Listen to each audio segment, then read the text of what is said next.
Welcome.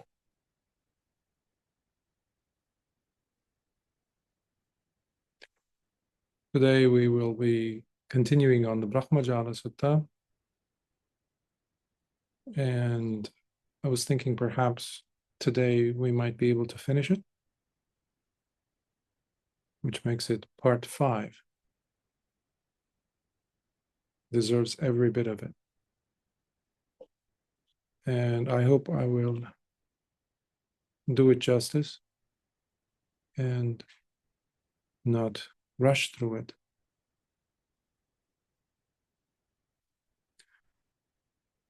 Throughout our exploration of the Brahmajāla Sutta, the very first sutta, the discourse of the Digha Nikaya, the long discourses of the Buddha, we have seen so far most of the wrong views.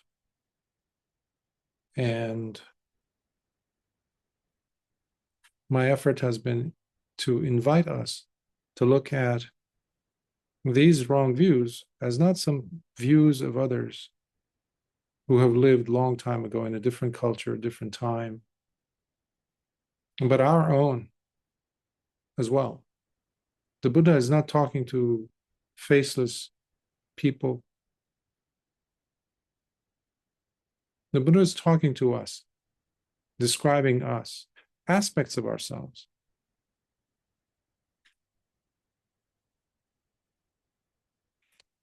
We like investing. We love to invest. Now, mind you, investment doesn't come just in the form of money, mutual funds, gold, silver, properties, possessions, etc. The biggest investments, in fact, are the ones that we make in perpetuating, in strengthening our own views. Now, of course, we don't necessarily use it in our daily conversation as views. It's not common. We do, however, have different terms for it. My belief, my worldview,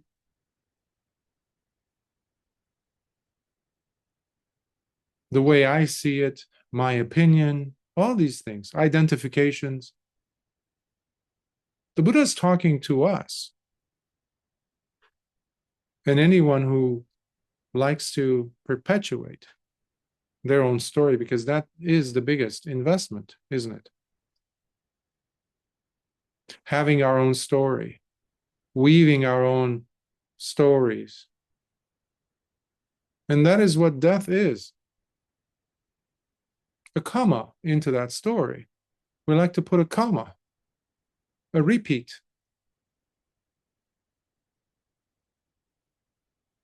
There isn't much room that we offer for the disappointment that should be there instead of a comma.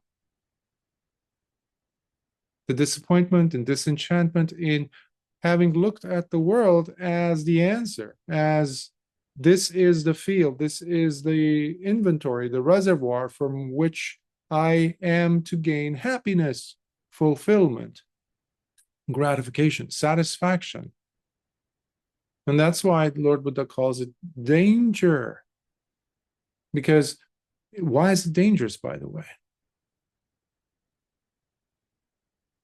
It is dangerous because the person is kept in the net. What is a net? It's a trap. It's a snare. For what? Animals, for fish that are caught by the fishermen. And what does the net do to the fish? It kills. It traps them because the fish have no escape. And similarly with us, who like to invest in our stories, in our beliefs, in our ways of understanding or thinking that we do get the world as the source for our perpetuation of craving, so that we continue to seek gratification in it. The danger lies, therefore, in the fact that we do not look for an escape from that. And that is the distinguishing mark of a person in this sasana, in the dispensation of the Buddha. Truly. So we don't call ourselves Buddhist, and that says it all, that you're truly following the Buddha's teachings. No. Has nothing to do with the fact.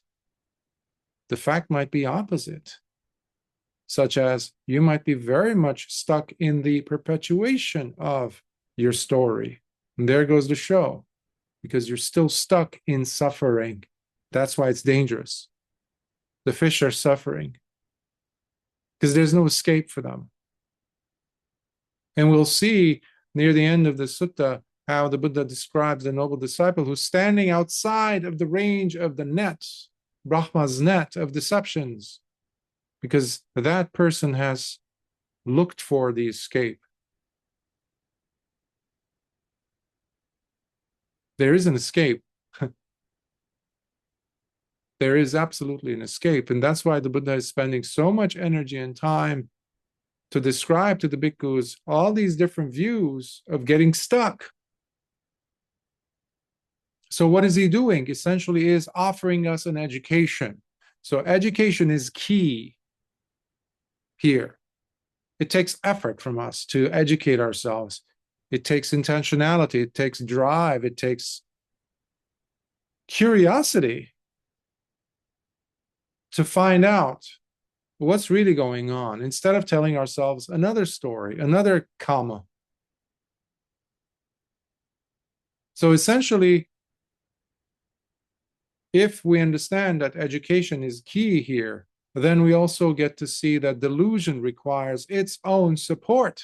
To keep deluded, being deluded, we have to provide it with its own fuel to sustain it, right? To perpetuate it, because it does not, delusion does not perpetuate itself.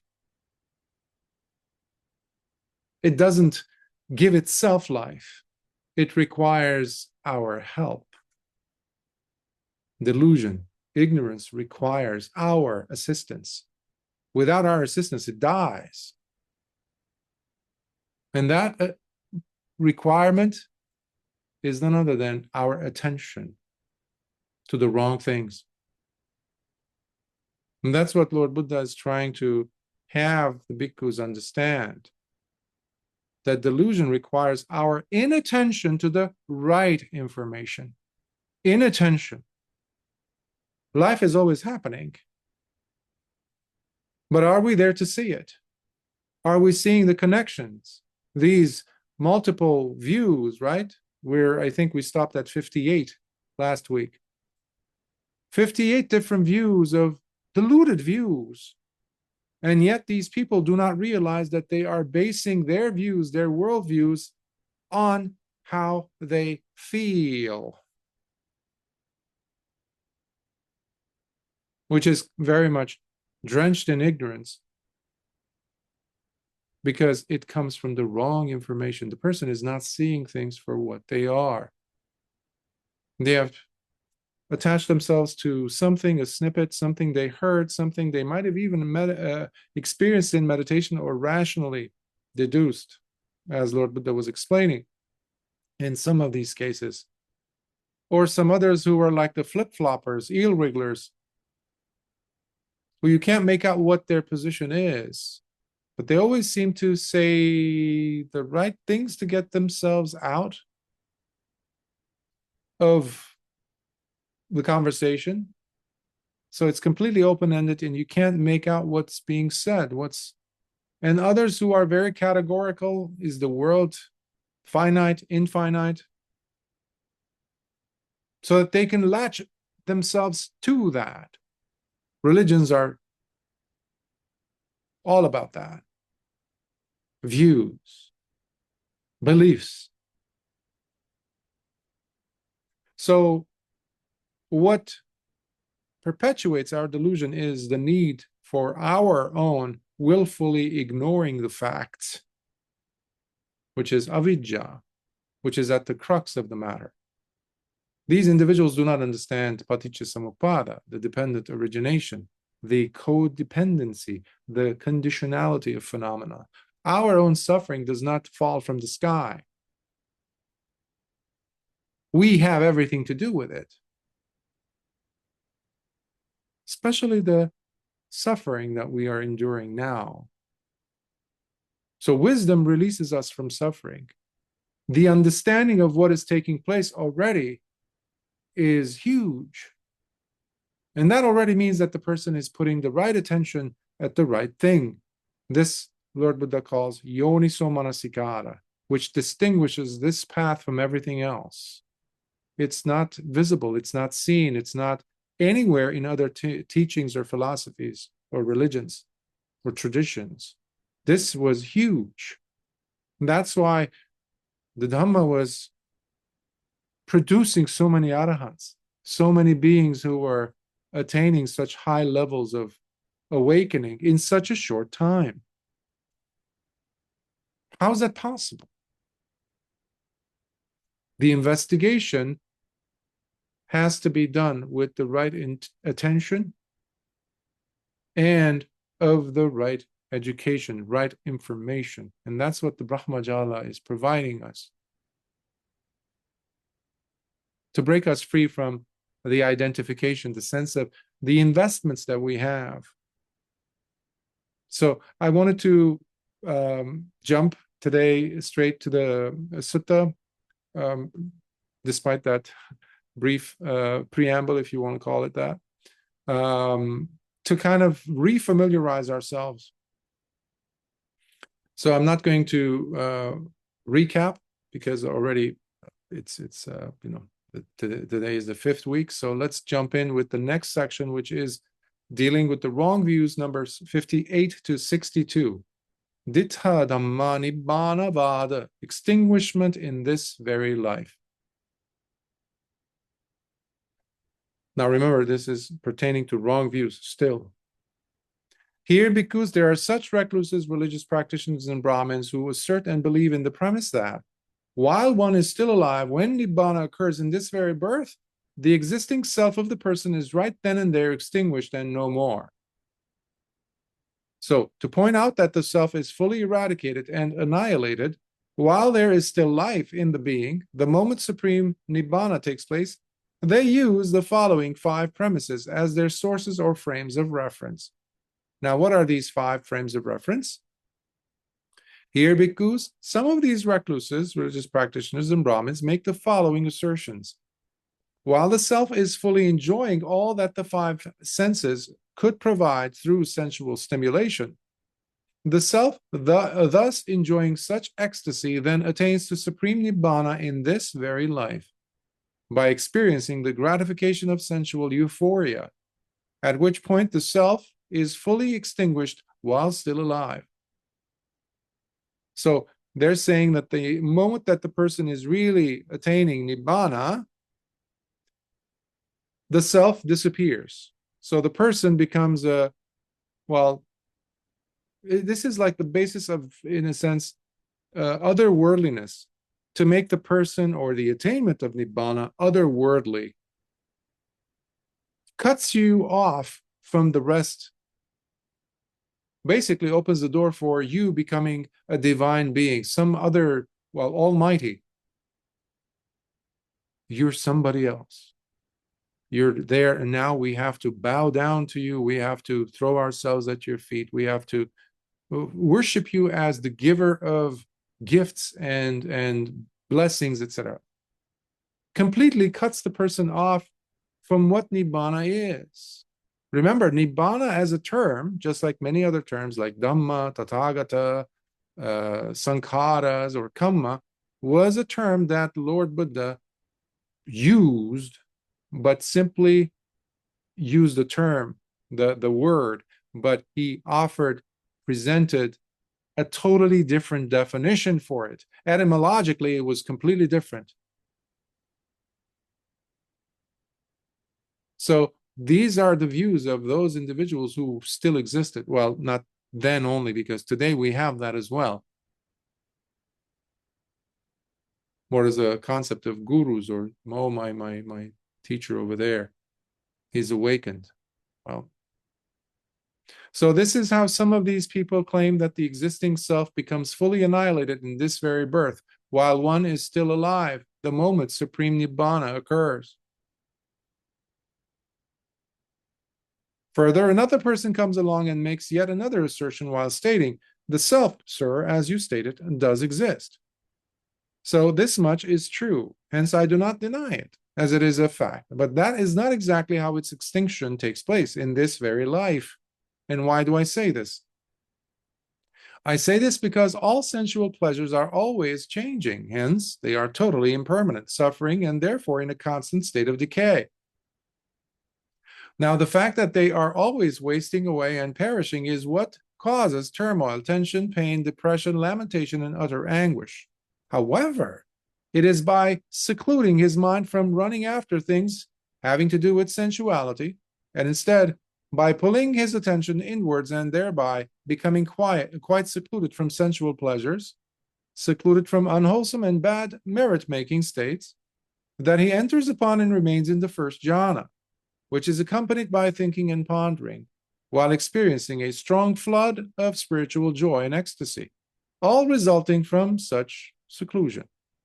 This, therefore, is itself how the self becomes extinct in the living being, and thus gets extinguished and obliterated the moment supreme nibbana occurs in this very life. This also is how some of these people claim that the existing self becomes fully annihilated the moment supreme nibbana occurs in this very life, while still alive. So the person becomes purified through the medium of the first jhana and attains full nibbana, and they lose that self, atta. Again, we are stuck with that, they're dropping atta only in the case of the presence of nibbana, they're claiming here, right? But they substituted, it's like a hot potato. They just passed it on. So they only will let go of this belief in an atta of a self once they get another cookie, which is nibbana. But essentially, there is still that fear of annihilation, that fear of extinction. They substituted one thing with the other, which means there's very much of an atta. They just are relabeling it as nibbana. 3, the self, sir, as you stated, further, another person comes along and makes the following assertion. The self, sir, as you stated, does exist. This much is true, so I will not deny it, etc. So they use the same. It's not, however, the way you described. And why do I say this? I say this because all engagement with thinking and pondering still keeps one stuck in the gross material dimension. This is pertaining to the jhana, which we just mentioned here, the first jhana, which has these two additional factors that the second jhana doesn't have, the one above it. And these factors happen to be vitakka and vichara, thinking and pondering, sustaining the thought, all right, having the thought and then sustaining it by planning and pondering and, verbalizing it mentally, which does not exist in the second jhana. So now their claim it'll be the same thing, but now they're actually talking about the second jhana. And they continue, which is why it is by stilling his thinking process that he turns his attention away from his thoughts, thus no longer engaging or fighting with them, and comes to experience the disappearance of both thinking and pondering. In this way, the person enters upon and remains in the second jhana, which continues to be accompanied by a strong flood of spiritual joy and ecstasy that are now the result of his growing stable collectedness of heart, his samadhi. So now it's no longer just the fact that he's secluded, but because his samadhi is developing, is being fleshed out, is being experienced, which happens because the person is relinquishing the hold of his thoughts on him and no longer paying any attention to the thinking process, the sustaining. He just drops it until the mind literally will feel comfortable not having any thoughts, any verbal subvocal speech going on. Now, this itself, already this means also, by the way, the person is experiencing, in a sense, noble silence, some teachers have said. And that's true also, it's in the suttas. Now, this itself is how the self becomes extinct in the living being and thus gets extinguished and obliterated the moment supreme nibbana occurs in this very life. So, by annihilating, removing, thinking, and pondering, the person attains second jhana, and that is basically attainment of nibbana supreme, and that person's self is dead, gone. Now they are it's almost like a metamorphosis, but there's no self to be found anywhere, like a butterfly turning from a caterpillar to a butterfly. Where's the self? It's gone. Okay, so it doesn't exist. Again, this is trying to point the finger or put the finger down on a presence of a self. Does the Tathagata exist? Does he not exist? Does he neither exist or nor not exist? All these mental acrobatics are just that, acrobatics. They remove you from seeing things the way they are because you're still identified with something. That's why in Western philosophy, Western psychology, or Eastern, as far as we're concerned, outside of the sphere of this Dhamma and discipline, everybody's caught in that trap. Everybody. You look at all the famous Western philosophers from Grecian times. You just are stunned that is this why they're still being worshipped? These people still in university, they're still being respected. Like, haven't they heard anything about the Buddha? How about the Brahmajāla Sutta? Maybe we should give them a copy of the Brahmajāla Sutta. There's so much delusion there that's being perpetuated. Identification.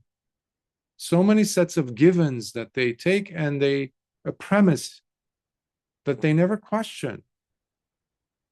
But here, the Buddha skillfully using the surgical knife to penetrate deeper and deeper into the psyche. This also because is how some of these people claim that existing self becomes fully annihilated. Then again, someone else comes along while declaring the following. The self, sir, as you stated, does exist. This much is true. Hence, I am not going to deny it, as it is a fact. However, extinction as such does not take place in this life the way you described it. Why? I say this because the presence of spiritual joy is still very gross, as there still is mental exhilaration and elation and agitation in the mind, agitating the mind. Which is why it is going deep. It is by going deeper in one's meditation, by no longer holding on to anything, that he witnesses the fading away and ceasing of even the spiritual joy.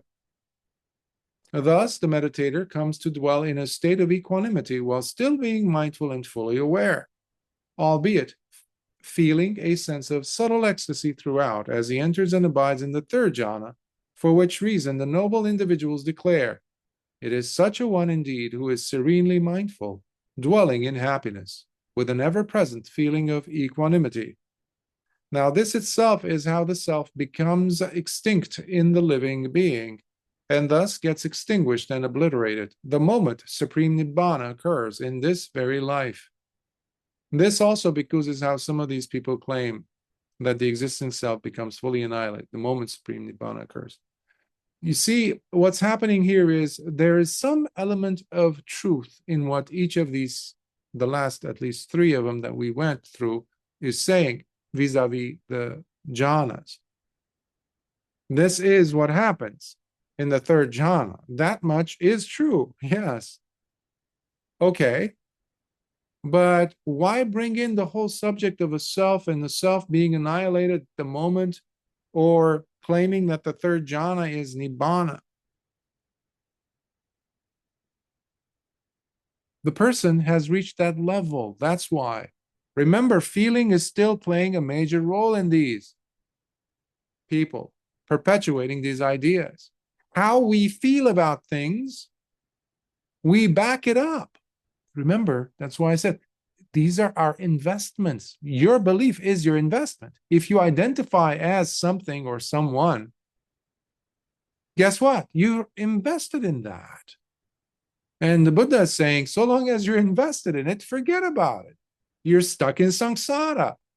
There's no liberation for you. There's no freedom from any sense of identification, period. Period. Yet again, another person comes along while making the following assertion. The self, sir, as you stated, does exist. This much is true. However, it doesn't reach extinction as you described this. I'm paraphrasing, by the way. The sutta, again, is available online, complete, the PDF, on the mindrelease.com website.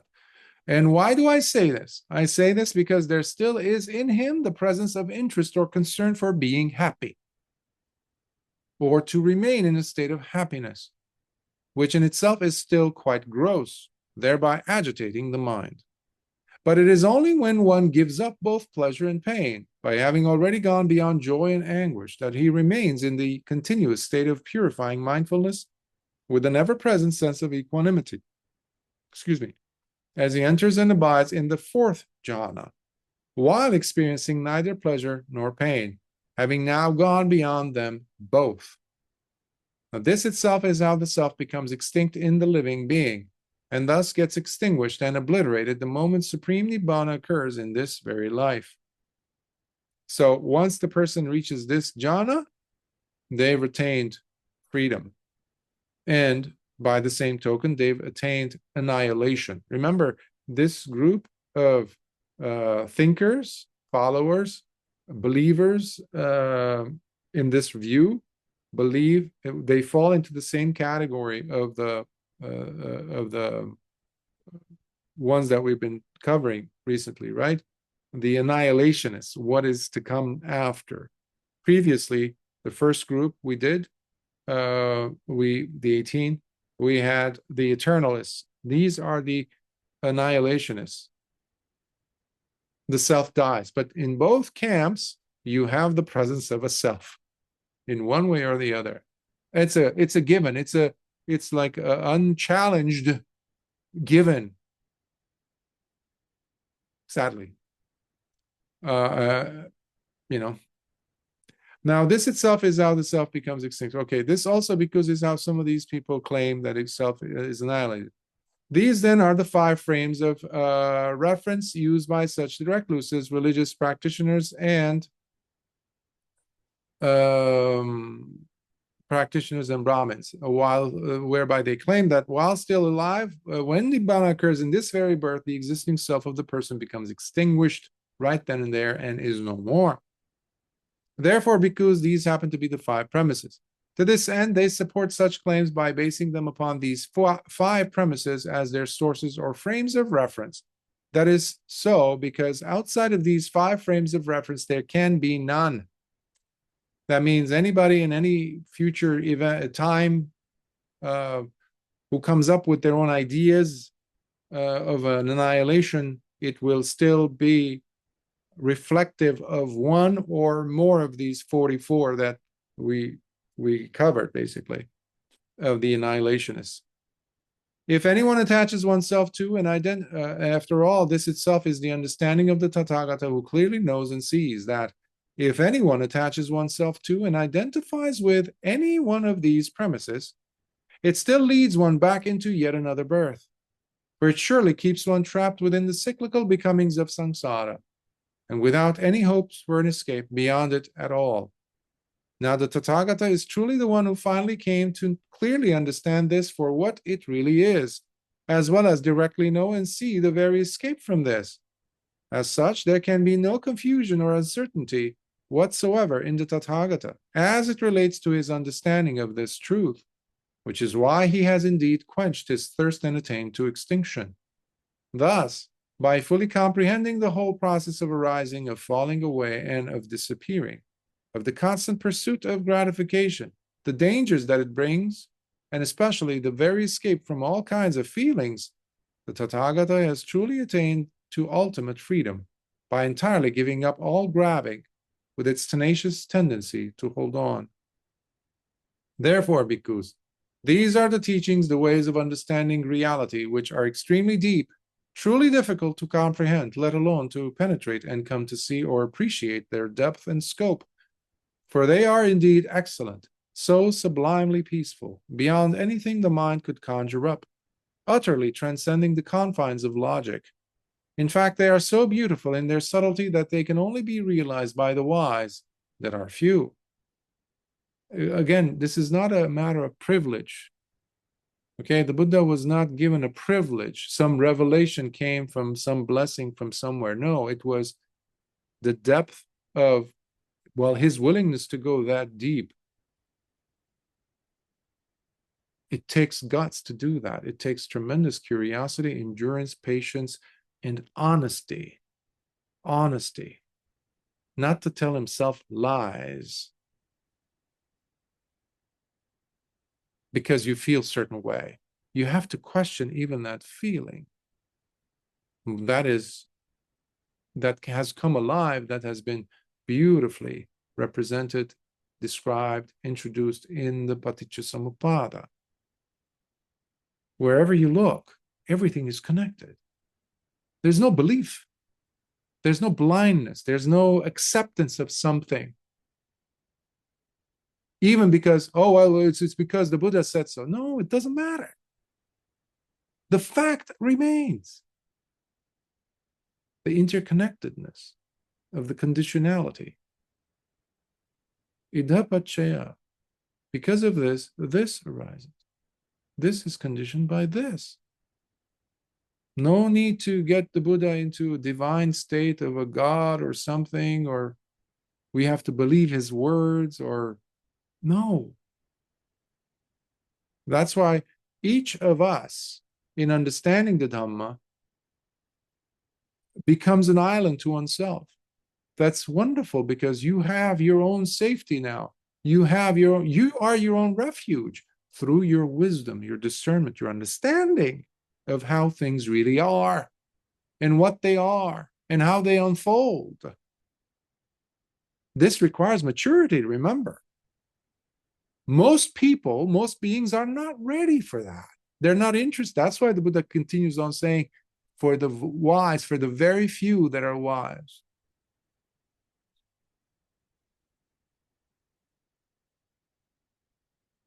Now, this itself is what the Tathagata has himself revealed, having realized it through his own direct experiencing and penetrative insight.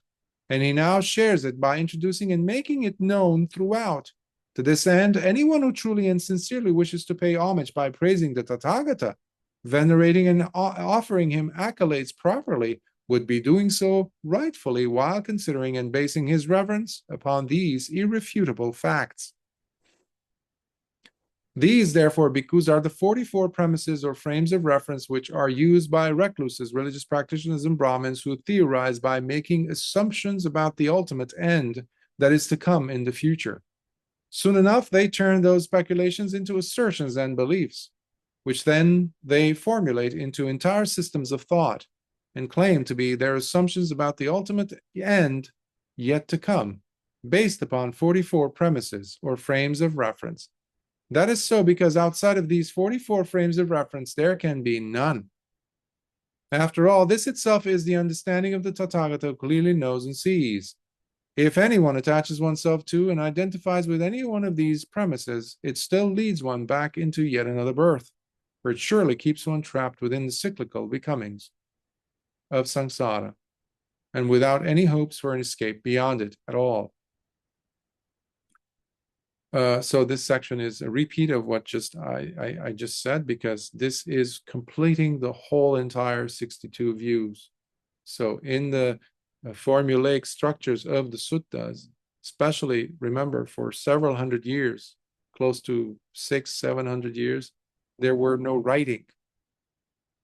So the bhikkhus had to recite and repeat, memory-based, these suttas. So these were like the keys that locked in the discourses so that there won't be any mistakes as best as possible. So you have a lot of repeats that happen for the reciting bhikkhu to remember, to say it, or the listening bhikkhu to come back to that section which they might have missed out in listening or paying attention to, because there's a repeat. The Buddha thought about everything, as well as the Arahants who formulated in the first council these discourses. It's incredible. Now we get to the next section. We passed that point of the 62 views. So this is the fourth section of the Brahmajāla Sutta. Attaloka panyati vathu. Premises used for the assertions about a self and existence. Paritusita vipanditavara. Pali actually has, there's no gap sometimes, and it's a lot of syllables, so still have difficulty sometimes pronouncing them. Agitation and indecisiveness in English. Now, bhikkhus, all those recluses, religious practitioners, and Brahmins who, despite having no evidence to support their assertions, claiming that the self and existence are both eternal and everlasting, do so by theorizing while using these four premises or frames of reference. So now the Buddha is doing a synopsis, in a sense, while giving a dose of his medicine to each of these. He exposed them, he described what they are, okay, with hints of his footnotes, if you will. But now he's going to really go on, for lack of a better word, on the attack to actually demolish the views, because they're using their own premises. Here, bhikkhus understand that while they neither possess the direct knowledge or understanding, nor have seen this to be true themselves, they are nevertheless strongly motivated by their discontent and dis-ease, which they feel, being led by the constant agitation and uncertainty they experience internally, which stem from craving and its insatiable thirst for more. They're led by tanha, that thirst, that craving for more, constant thirst for more, and that sense of dis-ease, the agitation in the mind. So don't be mesmerized by how beautifully the person is saying, formulating a set of words, how many books they've written. Look at their relationships with themselves and others. That'll give you a clue how agitated they are. 2. Also, bhikkhus, all those recluses, religious practitioners, and Brahmins who, despite having no evidence to support their assertions, claiming that the self and existence are both partially or quasi-eternal and everlasting, do so by theorizing while using these four premises or frames of reference. Here, bhikkhus, understand that while they neither possess the direct knowledge or understanding, nor have seen this to be true themselves, they are nevertheless strongly motivated by their discontent and dis-ease which they feel, being led by the constant agitation and uncertainty they experience internally, which stem from craving and its insatiable thirst for more. Again, he's giving us, he's pulling the rug from underneath each of these views. Remember, one of the most dangerous things that I've noticed happening in my lifetime, and especially in my quest for understanding in life, since 15 years old, when I went to a Christian monastery against the will of my parents, was to find out, understand what's really happening. I wanted to understand, what's this whole thing about? Why do we suffer? Why is this happening? Why is there death, etc., etc.? Here, the Buddha is clearly defining it. Unfortunately, however, even within the Dhamma itself, over the last, at least, recent history, few decades, four decades, what I personally have seen was Buddhist monks, Buddhist scholars even coming up and evening out the field, as it were, between other forms of thought, other belief systems, and what the Buddha taught, simply to gain some type of acceptance, some type of almost like an apologetic position in presenting the Dhamma in its, they're ashamed to present it in its full glory. It's beautiful. There's nothing like this ever, anywhere. So how can this Dhamma be the same as some other traditions advocated principles as to how the world works? When another tradition comes in and begins talking about a God and a this and a that, How can a bhikkhu sit there and say, yeah, we are like that too? How? Hence, this Dhamma and discipline is really in danger of disappearing. That's why we're going back to the original teachings of the Buddha. And in an unapologetic way, as they deserve to be presented, because there's a lot of confusion. Even Buddhists are unsure. I don't know of any Buddhist I've ever met during the last 40 years who really is curious, let's just say that, curious about the Brahmajāla Sutta. It's unnecessary. We don't need to know. It's about other people, other beings, other teachers, other traditions. Meanwhile, it's actually about the current status of the practitioners of the Dhamma. Forget about others. You will find this within modern day teachers, modern day Buddhist teachings.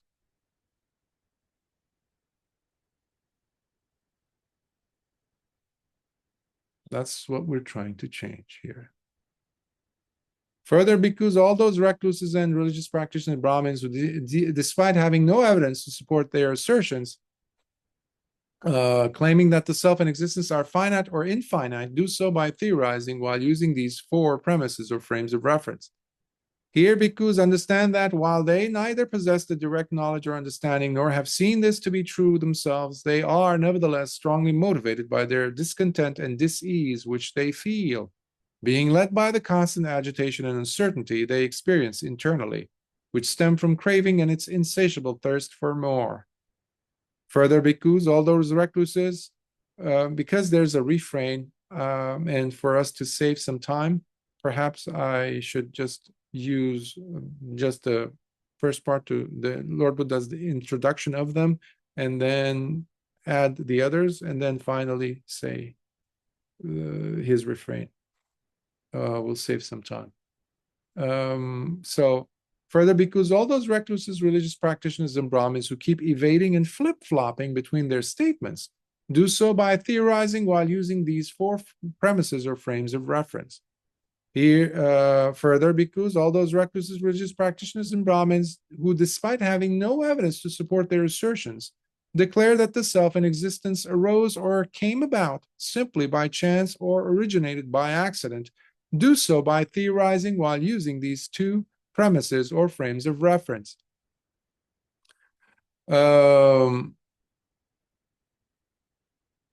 Further, because all those recluses, remember those frames of reference that he's talking about, we already covered them in the first, second, and third weeks. But Lord Buddha is stating it because he didn't do it in 4 weeks, in 4 sessions. He did it in 1 session. The bhikkhus are sitting there listening. So they, oh yeah, those 2, yeah, frames of reference, Bhante. Oh yeah, those 4. So it's not like we're missing information here. No, it's already been covered in the beginning part of the sutta. Further, because all those recluses and practitioners, despite having no evidence to support their assertions about the very beginning of the past, do so by theorizing while using these 18 premises or frames of reference. Also, because all those recluses and practitioners who, despite having no evidence to support their assertions about the self still existing and being percipient beyond death, do so by theorizing while using these 16 premises or frames of reference. Also, because all those recluses and practitioners who, despite having no evidence to support their assertions about the existence of a self and for it becoming non-percipient beyond death, do so by theorizing while using these 8 premises or frames of reference. How about those others who practitioners who, despite having no evidence to support their assertions about the existence of the self and for it becoming neither percipient nor non-percipient beyond death, do so by theorizing while using these 8 premises or frames of reference. Here, because all those recluses, religious practitioners, and Brahmins who, despite having no evidence to support their assertions about the total annihilation of the already existing self at the moment of attaining Nibbana, do so by theorizing while using these 5 premises or frames of reference. And because all those recluses, religious practitioners, and Brahmins who, despite having no evidence to support their assertions about the ultimate end, do so by theorizing while using 44 premises or frames of reference. Annihilationist group, 44.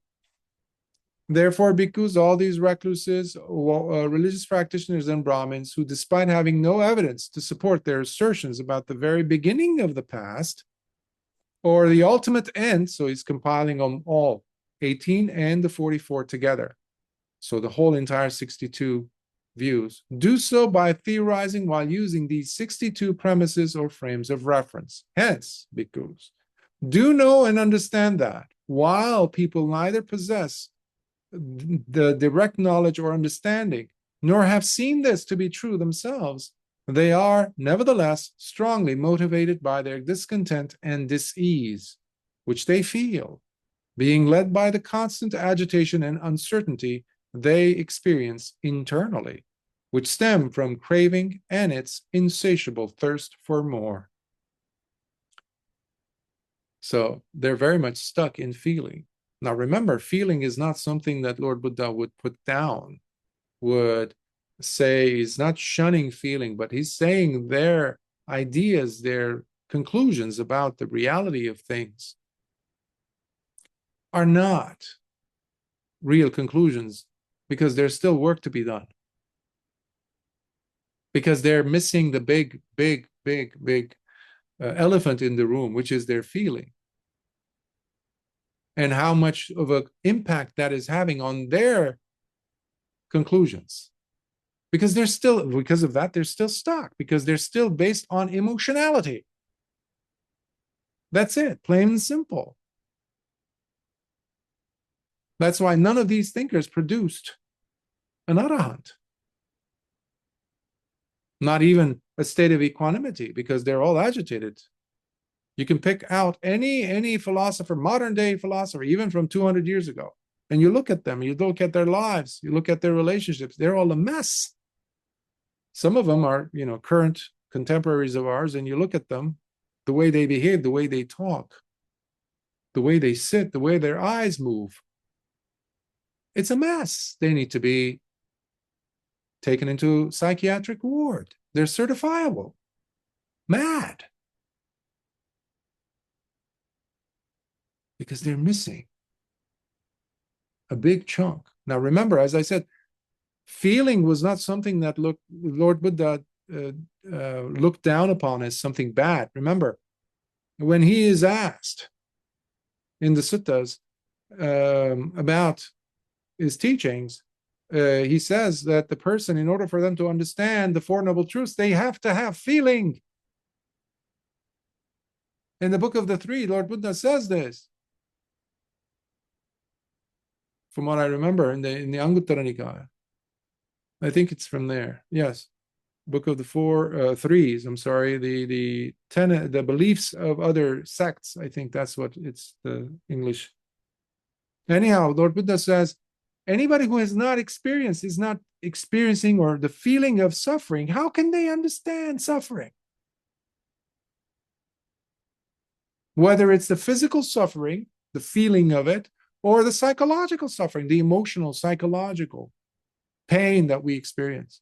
That's also feeling, because Lord Buddha distinguished types of feeling. So feeling is not something that, the Dhamma or Lord Buddha is aloof from or disregards as being totally unimportant. No, it has its own crucial place in understanding, in fact, the Four Noble Truths. Without it, it doesn't work. And that's why understanding the Dhamma is not an intellectual affair. It's not a mental acrobatic. It's not philosophy. One has to viscerally know the impact of pain, of suffering. You have to really be a participant in your life, at least, to understand, but then grow from there, not to repeat it. That comes from the disenchantment that comes from this repeatability of pain and suffering. Like, how long am I going to go through this? And this is when the person starts looking for answers. That means they are looking for the escape. And sooner or later, they will come across the Dhamma. Guaranteed, if they have that desire. Because they're being truthful to the pain that they're experiencing. They're not lying to themselves. They're not camouflaging anything. There's a maturity there that none of these 62 view holders have. Next, we get to the juicy part. Here is where we see where feeling comes from. Passa paccaya vara, depending on contact. Passa. Now, bhikkhus, know and understand this. All those recluses, religious practitioners, and Brahmins who claim that the self and existence are both eternal and everlasting, while speculating and using their four premises or frames of reference, they all do so by relying and depending on contact itself and not without contact. That is the very ground upon which they stand, upon which their house of cards views are resting. It's like that anecdote that I shared with you some time ago, where the farmer is sitting on his donkey and is looking for his 100 donkeys. He knows he has 100 donkeys. He gets them all out one day and he's counting and he's getting 99. He gets really, really frustrated, angry, accuses his neighbors of stealing. And they come and they start counting and they get 100. And they ask him, my friend, did you count the donkey that you are sitting upon? He hadn't. So these people are sitting on the donkey without counting it, meaning contact. Passa. Tadapi passa paccaya. That too is dependent on contact, Lord Buddha says, to every single one of these 62 views. Wow. This was unheard of. Unheard of. Only a Buddha is able to do that, to explain that in so succinct, so beautiful of a manner. Similarly, bhikkhus, all those recluses, religious practitioners, and Brahmins who claim that the self and existence are both partially or quasi-eternal and everlasting, as they use their four premises or frames of reference, they all do so by relying and depending on contact itself and not without contact. All those recluses who claim that self and existence are finite or infinite, speculating throughout while using their four premises or frames of reference, they all do so by relying and depending on contact itself and not without contact. Also, bhikkhus, all those practitioners who keep evading and flip-flopping between their statements while using their eel-wriggling strategies as they apply their four premises or frames of reference, they all do so by relying and depending on contact itself and not without contact. Also, bhikkhus, all those practitioners, recluses, etc., who declare that the self and existence arose or came about simply by chance or originated accidentally, while using their two frames or premises of reference, they all do so by relying and depending on contact itself and not without contact. You cannot remove yourself, your emotionality, and the very contact, even if it's a thought, because even thinking is a contact, mental contact. Remember, the mind is perceiving, is making contact with ideas, mental phenomena, mind objects. So no one is immune from prejudice. Nobody. If there is contact and they're not acknowledging it, they're not understanding the mechanism. So anybody you see standing there or sitting there and apply, at a lectern or giving a speech or being part of a panel discussing the end of the world or the world, the beginnings of the world, philosophies, this and that, they need to ask, is this also based on contact? And once, if they are intelligent and wise enough to do so, they will be quiet, because it everything they thought they had to say now means nothing. It falls apart like a sandcastle, and the wave comes and crashes into it, destroys everything. Because that's just beating around the bush. Whatever the person was saying, it's all meaningless ultimately, because this is the mechanism. Nobody's asking questions about the mechanism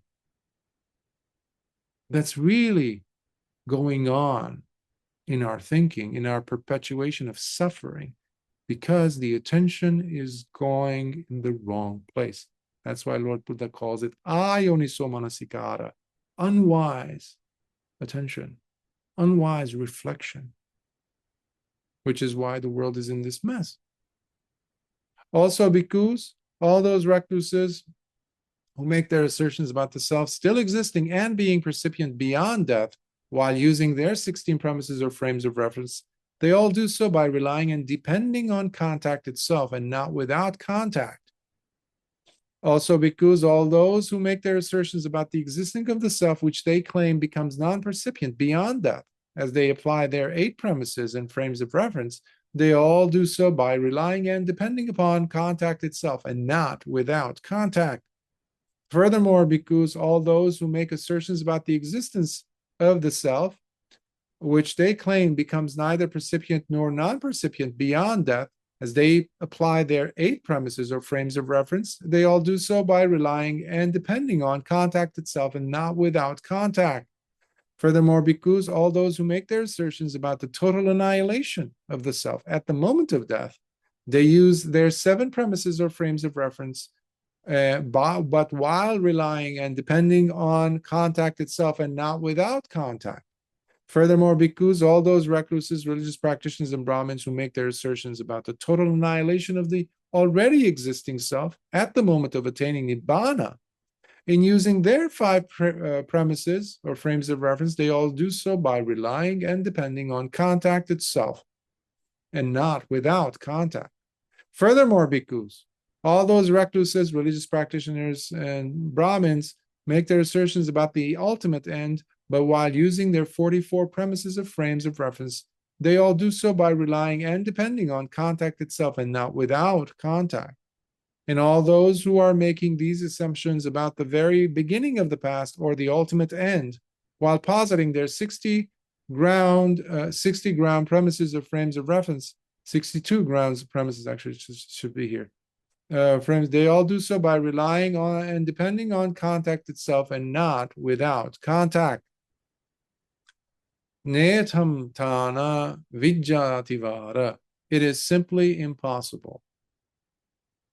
Now, bhikkhus, know and understand this. It is simply impossible for all those recluses who to draw up their 4 premises or frames of reference in support of their claim that the self and existence are both eternal and everlasting without first having made contact, which in this case means that the contact itself is directly influenced by how they feel and what they are sensitive to, given the view they are asserting.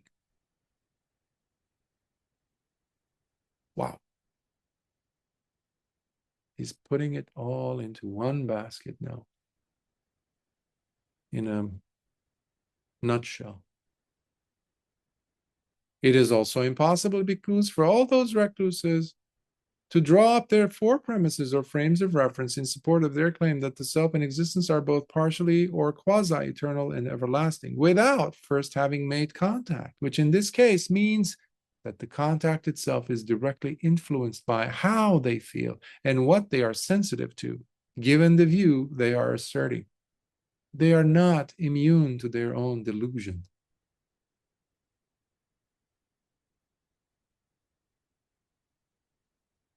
It is also impossible for all those Brahmins to draw up their 4 premises or frames of reference in support of their claim that the self and existence are finite or infinite without having first made contact, which in this case means that contact itself is directly influenced by how they feel and what they are sensitive to, given the view they are asserting. They're highly biased. It is also impossible, bhikkhus, for all those recluses to drop their 4 premises or frames of reference as they keep evading and flip-flopping between their statements without first having made contact, which in this case means that the contact itself is directly influenced by how they feel and what they are sensitive to in regards to the position they are protecting. It is also impossible, bhikkhus, for all those recluses to draw up their 2 premises or frames of reference in support of the claim that the self and existence arose or came about simply by chance or originated accidentally without first having made contact, which in this case means that the contact itself is directly influenced by how they feel and what they are sensitive to, given the view they are asserting. Nowadays, you have a plethora of individuals coming out as very knowledgeable in their field, or everybody's having something to say, giving you a hack, discovering some major studies. That's another thing, right? There was a study. Everybody talks about studies and they throw at us these percentages, ratios, making themselves sound smart. Most of them are not, in fact. Because what they often are doing is to sell. They're pitching something. Most people are pitching something, selling us something, including scientists, modern day so-called, most scientists, mathematicians, sociologists, psychologists, anybody, economists, everybody's throwing numbers at us, percentages. And the more complex it is or sounds, the more we start to feel that, okay, they must be saying the truth. And when you add to that the field of AI, that is controlled by humans, the humans who are writing the algorithms, no wonder that AI is lying left and right. I have tried it many times. I've seen the AI lying to me. And then not only that, making up excuses as to what it meant. Meanwhile, I know it's a flat out deception.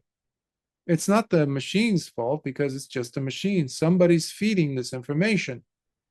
Similarly, with all these algorithms that are at play, you look up google.com, something, you search anything. 25 years ago, my university professor once said about this search engines, he said, in order for me to find out what I really want about this thing that I'm putting in the search engine online on this Google or whatever it was, I have to go to the 3rd or 5th page to get to the things that really are true or valid. The first 3-4 pages are total nonsense. They're paid for, run by whomever, but they have nothing to do with the thing that I'm asking correctly. It's not representing the truth because these pieces of information are coming from other people putting it in there. Somebody who ran in those days, about 20 years ago, websites, building a website. I had my own website at the time, initial one first. And he came and he said, if you want, I can actually put your name up to pop up first. If somebody's putting in, just put some metadata, some terms. And if somebody's looking for this, your name will come up, your website will come up if you pay this much to Google or this much to this search. I'm like, but that's not fair. Yeah, it's business. So manipulation is happening. So similarly with individuals who come up with these percentages or these recent discoveries,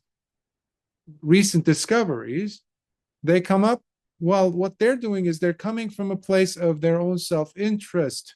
So they're manipulating the data, cherry picking. But it's nothing new. People were doing that even at the time of the Buddha with the Dhamma. They were nitpicking what the Buddha has said, removing it out of context, and representing it to other people who have not heard it. That's how you had different traditions, 18 different traditions just within the Theravada in the first 100 years that had passed. after the Buddha's death. 18 different schools of thought. And everybody was adamantly believing that that was true. Only select few who knew the suttas, who knew the Vinaya, were saying, no, but you're using it out of context. It's not that. It's based on what you want. So they are nitpicking the data to fit their own agendas. But people were doing it 2,500 years ago. So now we have to really be very careful with what education we are exposing ourselves to. That's the encouragement here. That's why we're going back to the drawing board to see what the Buddha did really teach. Most of what is being taught and being written in the name of Buddhism, or even in Theravada Buddhism, is tweaked. Most of it, which is extremely dangerous, one, for themselves, because they're dragging themselves to hell while still alive, definitely after they breathe their last breath, for sure, because you have countless suttas in just the Anguttara Nikaya where Lord Buddha says about those who misrepresent the Dhamma, they will be dragged and deposited in hell. He says this countless times. They can go and look it up.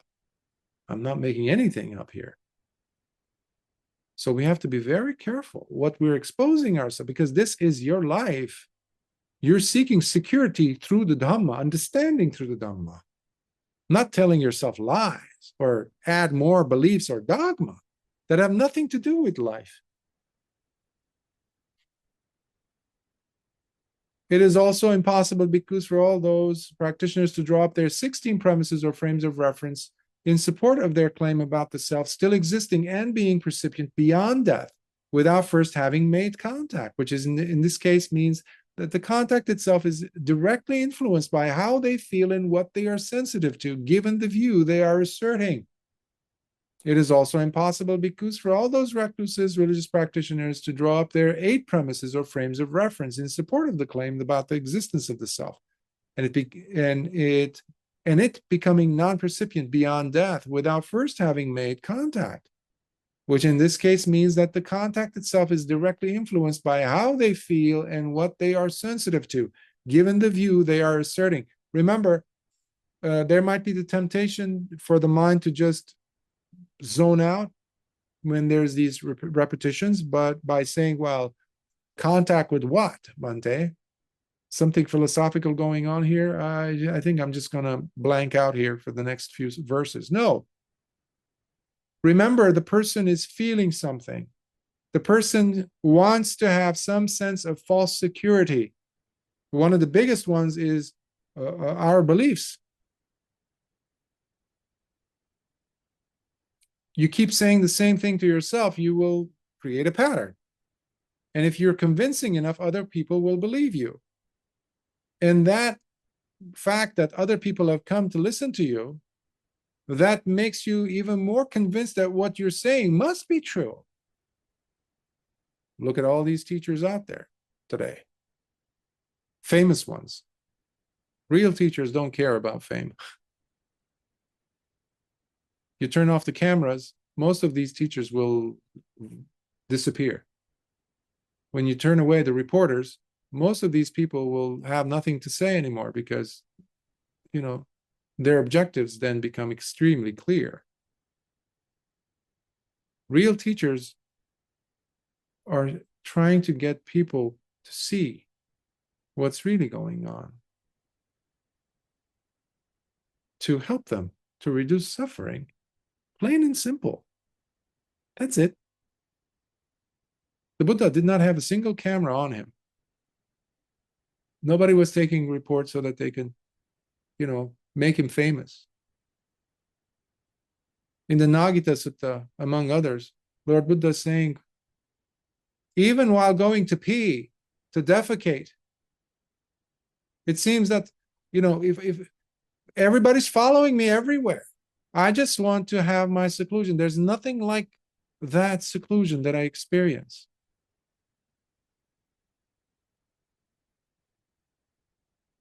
He was putting down the fact that he was famous now. And Nagita was saying, the attendant at the time to him, Venerable Nagita was saying, but Bhante, these people are here to pay respect and to gain merits and to also learn some Dhamma. And that's the only reason why the Buddha walked, to get food and to teach the students, not for publicity. That's the only reason why a bhikkhu walks. Only two reasons: to get food and to reach the student that is hard to be reached. That's how he will walk 300-400 miles without complaint, without anyone knowing about it. It is also impossible, because for all those recluses, religious practitioners, and Brahmins to draw up their 8 premises or frames of reference in support of their claim about the existence of the self and how it becomes neither percipient nor non-percipient beyond that, without first having made contact, which in this case means that the contact itself is directly influenced by how they feel and what they are sensitive to, given the view they are asserting. It is also impossible, because for all those recluses, religious practitioners, and Brahmins to draw up their 7 premises or frames of reference in support of the claim about the total annihilation of the self at the moment of death, without first having made contact, which in this case means that the contact itself is directly influenced by how they feel and what they are sensitive to, given the view they are asserting. It is also impossible, because for all those recluses, religious practitioners, and Brahmins to draw up their 5 premises or frames of reference in support of their claim about the total annihilation of the already existing self at the moment of attaining Nibbana, without first having made contact, which in this case means that the contact itself is directly influenced by how they feel and what they are sensitive to, given the view they are asserting. It is also impossible, bhikkhus, for all those recluses and Brahmins to draw up their 44 premises or frames of reference in support of the claim about the ultimate end, without first having made contact, which in this case means that the contact itself is directly influenced by how they feel and what they are sensitive to, given the view they are asserting. It is also impossible, bhikkhus, for all those recluses and practitioners to draw up their 62 premises or frames of reference in support of their claim about the very beginning of the past or the ultimate end, without first having made contact, which in this case means that the contact itself is directly influenced by how they feel and what they are sensitive to, given the view they are asserting. Dithi gati kati diha ga ditha na vattakatha. Oof, that's a real mouthful. Views keeping one in the cycles of rebirth. Therefore, bhikkhus, all those recluses, religious practitioners, and Brahmins who draw up their 4 premises or frames of reference in support of their claim that the self and existence are both eternal and everlasting, each and every one of them is making contact again and again through the 6 sense doors. Do you see what's happening? Paticca Samuppada, you didn't see it called out in name as such, but you did see feelings. And what did we see after that? He listed what? Contact, right? Contact. But along with feeling, he also listed craving, constant thirst for more. But then he backtracked to show us, where does feeling come from? Where does feeling come from? Contact. Okay, now where does contact come from? The 6 sense spheres. The 6 sense spheres. The eyes, the ears, the nose, the tongue, the body, and the mind. Lord Buddha is teaching us Paticca Samuppada. So patient in his eloquent way, so clear. Thus, once contact has taken place, there arises a certain feeling, and it is due to being conditioned by that feeling that there develops craving with its thirst for more. There you go. Now he went in the forward direction. Now, due to being conditioned by that craving, the tendency to grab tenaciously manifests, which then leads to the arising of the desire for re-becoming. Aha, now we're going into Paticca Samuppada proper. Now we are at Bhava. The desire for re-becoming is showing up here, okay. And it is due to that desire to re-become that birth takes place, which is itself the very condition for aging, decay, sickness, and death. All of which are the very conditions for the surfacing of sorrow, lamentation, pain, grief, anguish, and despair. Similarly, bhikkhus, all those recluses who draw up their four premises or frames of reference in support of their claim that the self and existence are both partially or quasi-eternal and everlasting, each and every one of them is making contact again and again through the six sense doors. It's just that they're oblivious to them. Thus, once contact has taken place, there arises a certain feeling, and it is due to being conditioned by that feeling that there develops craving with its thirst for more. That's why people go neck to neck. They try to kill each other in arguments, debates. People fight to prove a point. Well, thoughts don't start fights, you know. Feeling that is being kept underneath, festering, burning in the hearts of men, of people, they start fighting. Feeling is not something to ignore into, you know, the role that it plays on the thoughts we have, the beliefs we have, the thinking that we have, and the way of life we perpetuate. Now, due to being conditioned by that craving, the tendency to grab tenaciously manifests. That is upadana, by the way, which then leads to the arising of the desire for re-becoming. And it is due to that desire to re-become that birth takes place, which is itself the very condition for aging, decay, sickness, and death, all of which are the very conditions for the surfacing of sorrow, lamentation, pain, grief, anguish, and despair. When the attention is on the wrong things, there will be suffering in the world. People will continue to perpetuate nonsense. But when people come to the Paticca Samuppada principle, just a few links, just if you have 3 links, it's already half of the 2 ends and just the middle, you will know, wow, there's suffering here. How can I stop it? My ideas will not stop the suffering, you know.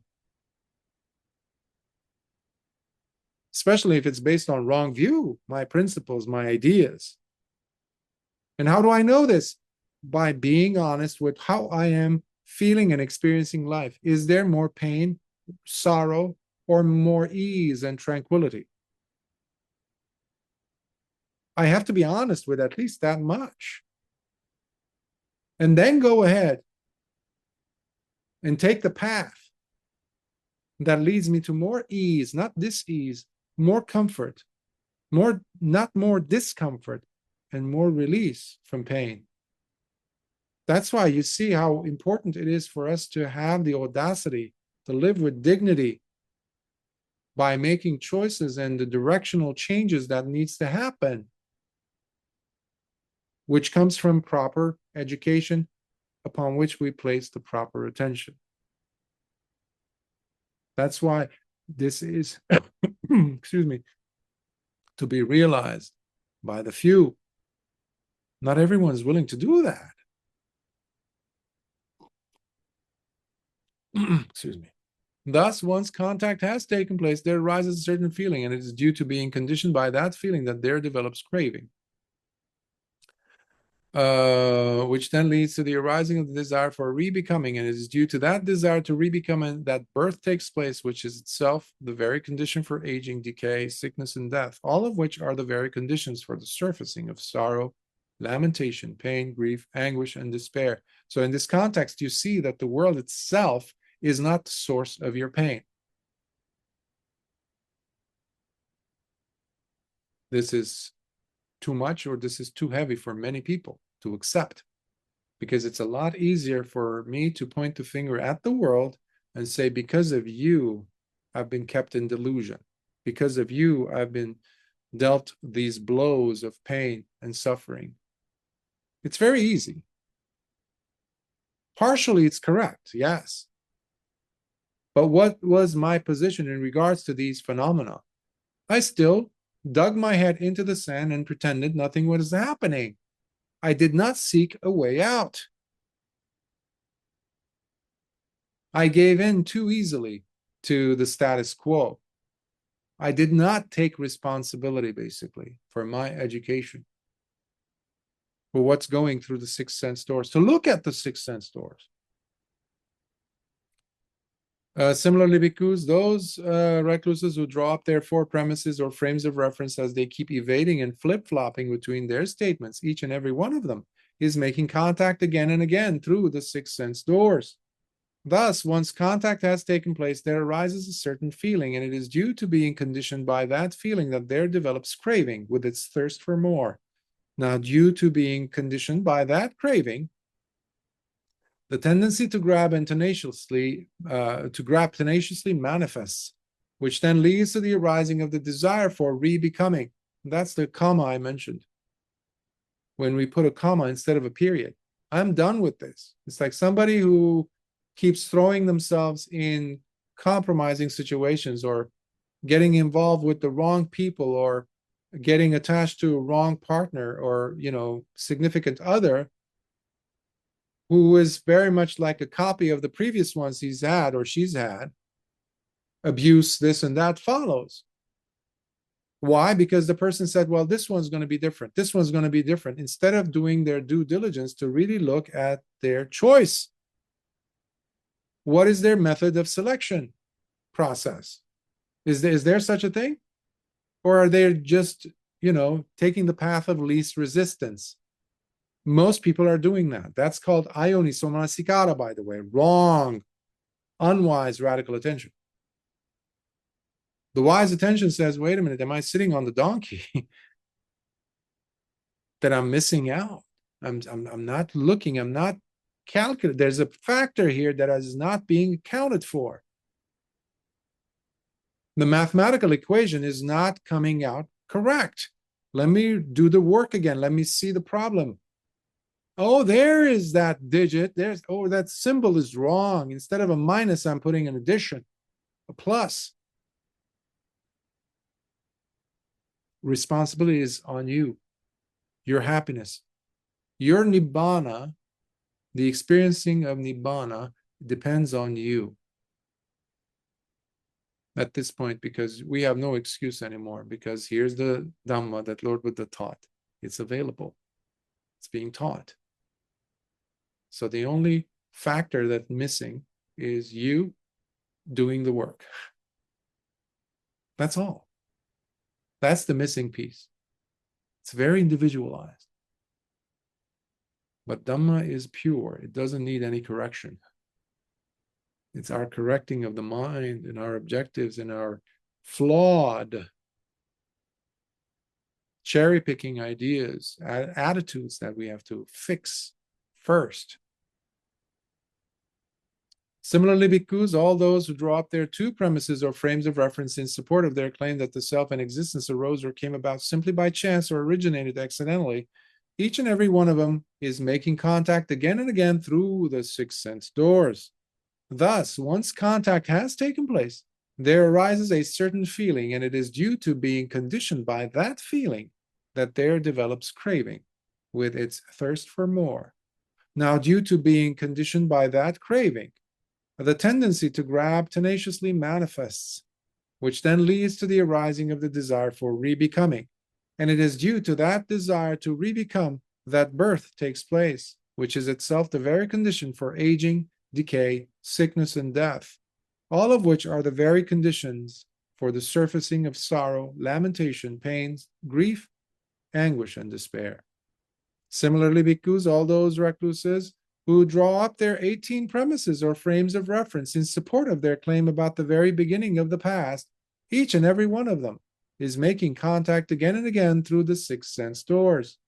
Thus, once contact has taken place, there arises a certain feeling, and it is due to being conditioned by that feeling that there develops craving with its thirst for more. Now, due to being conditioned by that craving, the tendency to grab tenaciously manifests, which then leads to the arising of the desire for rebecoming. And it is due to that desire to rebecome that birth takes place, which is itself the very condition for aging, decay, sickness, and death, all of which are the very conditions for the surfacing of sorrow, lamentation, pain, grief, anguish, and despair. Similarly, bhikkhus, all those recluses who draw up their 16 premises or frames of reference in support of their claim about the self still existing and being percipient beyond death, each and every one of them is making contact again and again through the 6 sense doors. Thus, once contact has taken place, there arises a certain feeling, and it is due to being conditioned by that feeling that there develops craving with its thirst for more. Now, due to being conditioned by that craving, the tendency to grab tenaciously manifests, upadana, which then leads to the arising of the desire for rebecoming, bhava. And it is due to that desire to rebecome that birth takes place, jati, which is itself the very condition for aging, decay, sickness, and death, all of which are the very conditions for the surfacing of sorrow, lamentation, pain, grief, anguish, and despair. Remember, it's not someone else's grief.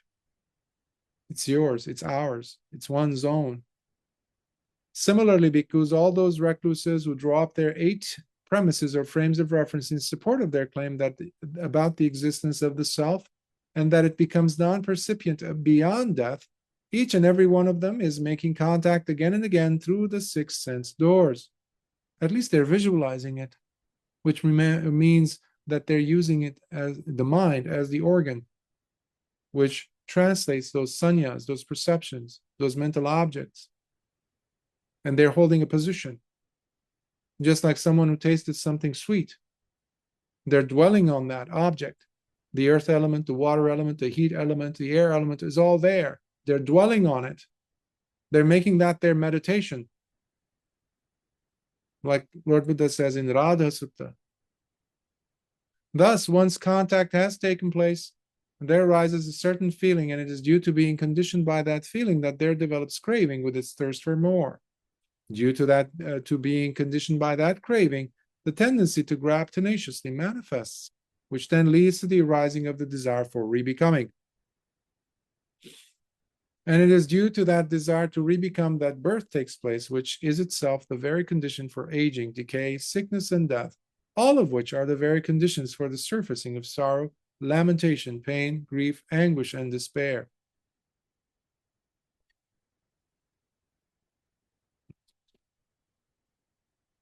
Similarly, bhikkhus, all those recluses who draw up their 8 premises or frames of reference in support of their claim about the existence of the self, which they claim becomes neither percipient nor non-percipient beyond death, each and every one of them is making contact again and again through the 6 sense doors. Thus, once contact has taken place, there arises a certain feeling, and it is due to being conditioned by that feeling that there develops craving with its thirst for more.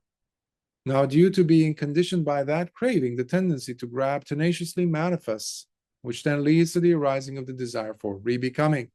And it is due to that desire to rebecome that birth takes place, which is itself the very condition for aging, decay, sickness, and death, all of which are the very conditions for the surfacing of sorrow, lamentation, pain, grief, anguish, and despair. Similarly, bhikkhus, all those who draw up their 7 premises or frames of reference in support of their claim about the total annihilation of the self at the moment of death, which they claim becomes non-percipient beyond death, each and every one of them is making contact again and again through the 6 sense doors. I'm going to skip some of those sections, refrains. Similarly, bhikkhus, all those who draw up their 5 premises or frames of reference in support of their claim about the total annihilation of the already existing self at the moment of attaining nibbana, while becoming non-percipient beyond death, each and every one of them is making contact again and again through the 6 sense doors.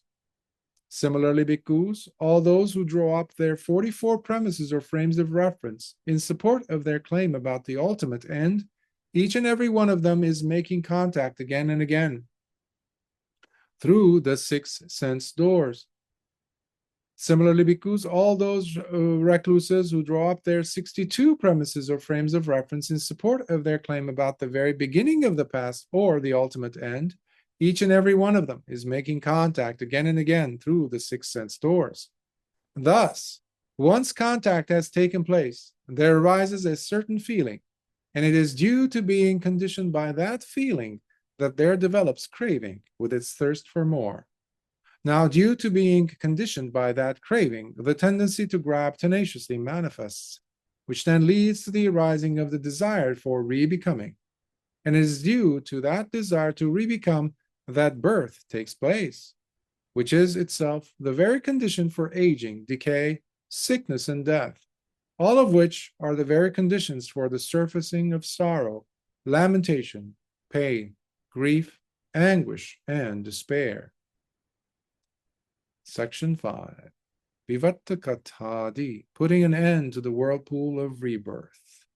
This is what the Dhamma promises and delivers. This is liberation that Lord Buddha led those bhikkhus to.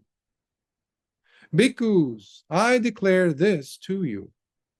At any time in my dispensation, a bhikkhu who understands with wisdom the 6 spaces of contact as they really are and how they come to be, fully comprehending how they keep arising and then vanishing, how there is the pursuit in seeking satisfaction through them, the dangerous perils that occur because of that pursuit, but especially understands the very escape that comes from stepping out from that cycle. That bhikkhu indeed far excels all those others in his penetrating wisdom, for he has transcended all those views. Now, bhikkhus, I say this because all those recluses, religious practitioners, and Brahmins mentioned are in fact speculating about the past, speculating about the future, and speculating about the past and the future combined, holding on to their rigid and baseless beliefs and wrong views, whether about the past or the future. Meanwhile, assuming, theorizing, and coming up with all kinds of interpretations and conjectures about the past and the future. Thus, all of these people are indeed trapped in this vast net that is split into its 62 divisions. So, in whichever manner they come out, explaining, presenting, or declaring themselves, they still are fully and hopelessly trapped and completely imprisoned in their own confinement within this very net of wrong views.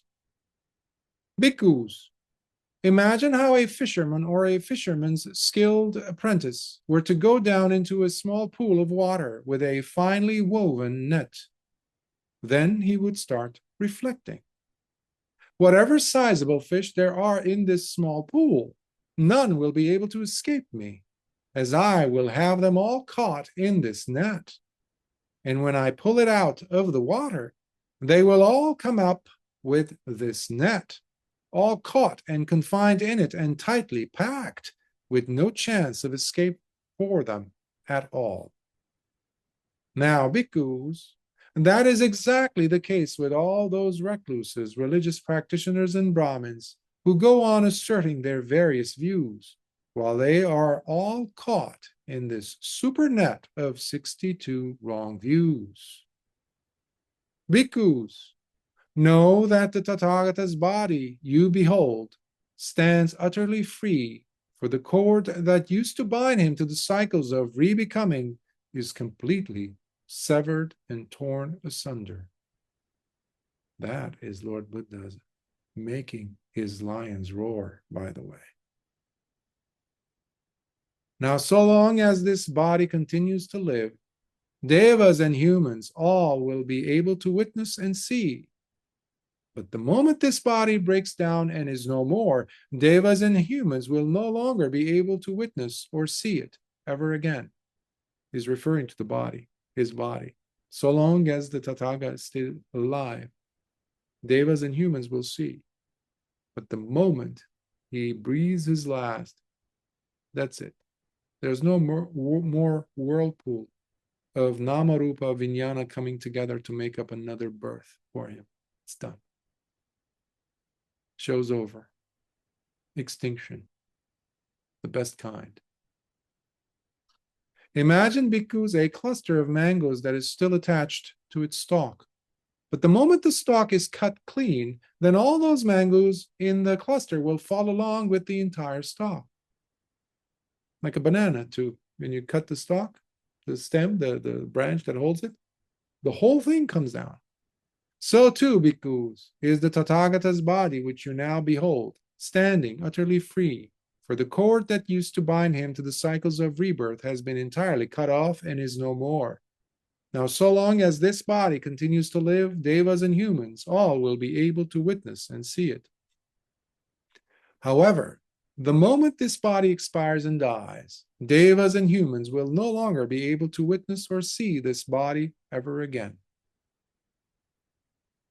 Once this was said, the Venerable Ananda addressed the Blessed One with his hands in Anjali as he exclaimed, Bhante, it is simply and absolutely amazing. It is just marvelous and truly so lovely. Bhante, by what name shall we remember and recollect this beautiful discourse on the Dhamma? Well, Ananda, you may remember this discourse on the Dhamma as the net that captures meanings, or the net of Dhamma, or Brahma's net that captures one and all, or the all-encompassing net of wrong views, or the ultimate victory won in battle.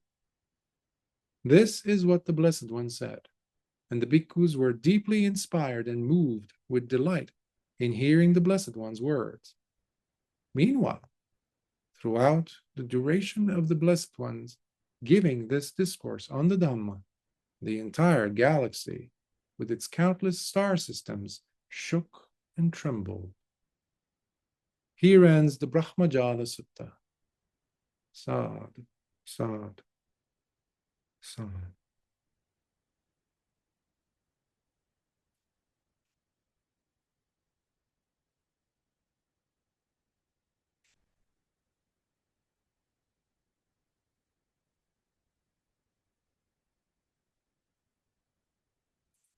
Words escape. The most valuable thing we have is in life is this life. And what we do with it, how we do with it. We have to have the audacity, the courage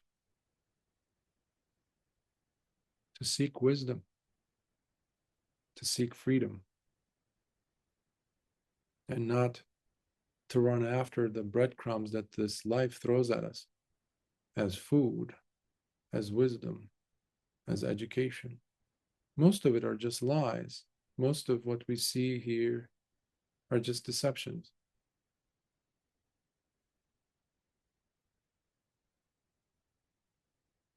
The Dhamma that you have arrived at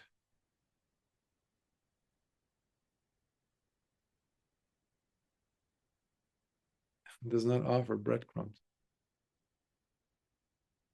It shows us freedom. And here we have this massive giant, which I'm glad we were able to cover. And today, it's a great fortune that we have been able to complete it. So I'll stop here and see if there are any questions. Hopefully there are comments, questions. Yes. Yeah, before I get to my question, Bhante, I want to say thank you for that because yeah, that was just wonderful. Hmm.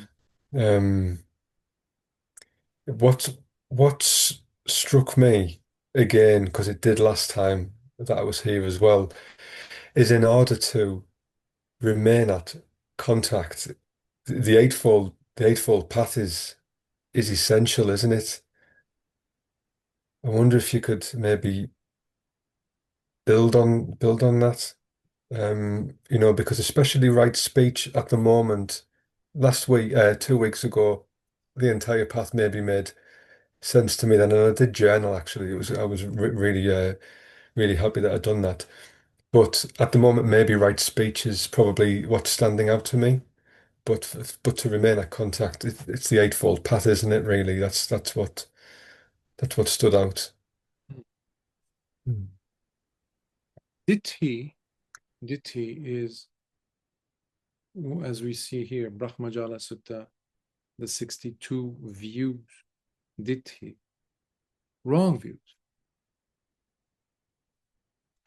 is what you have, is what we are born around, amidst, in the world, promoted, taught from a very young age. Wrong views. There's many, many, many wrong views, but there's only one right view, and that is samadhi. Right, correct. That is how the Noble Eightfold Path begins. Samadhi. Then you come to right intentionality.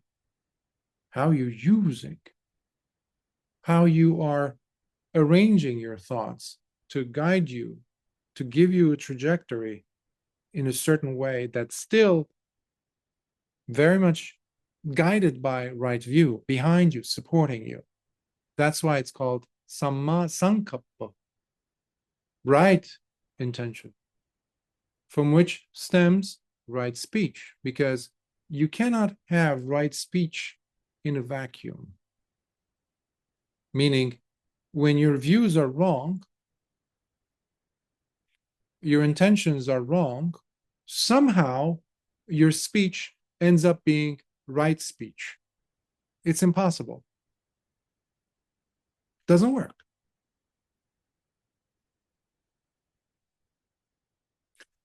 That's one of the reasons why I like to mention the word authenticity, being honest. There's many of us in life, we do it. We think, oh, when I was a layman in my 20s, I would break sila left and right. But I would think, well, I do take the 5 precepts. I'm doing my best, okay? I'm doing my best. But I was breaking sila. I would tell myself, well, at least I know the Panchasila, I know the 5 precepts. I take refuge. That that's my right view.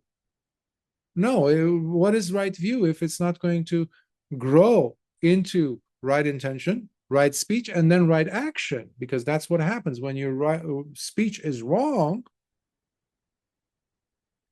What will follow is wrong action. Which, by the way, if your speech is wrong, it also indicates that your sankappa, your intentions are wrong. You're not in it for the right reasons. There's something else going on. There's a glitch in the system. And when your intentions are wrong, guess what? Right view is not there. So you can hold up a banner that says Dhamma. You can tattoo it on your forehead. You can tattoo the Dhamma Chakka Pavattana or Sutta all on your body. Means nothing. You might go through the rites and rituals. Every fortnight, you will wear white clothing and you will take 10 precepts, go to the temple, chant, abstain from sex, this, that, all these things, not eat after certain hours of the day. Okay. Is there right view? Because you might be doing all those things, and on the surface, people will look at you and say, wow, this is the ideal Buddhist. This is the ideal person practicing, some spiritual path. For this, you need to have hiri and ottappa, the wise inner moral shame and wise inner moral fear. That's all internal.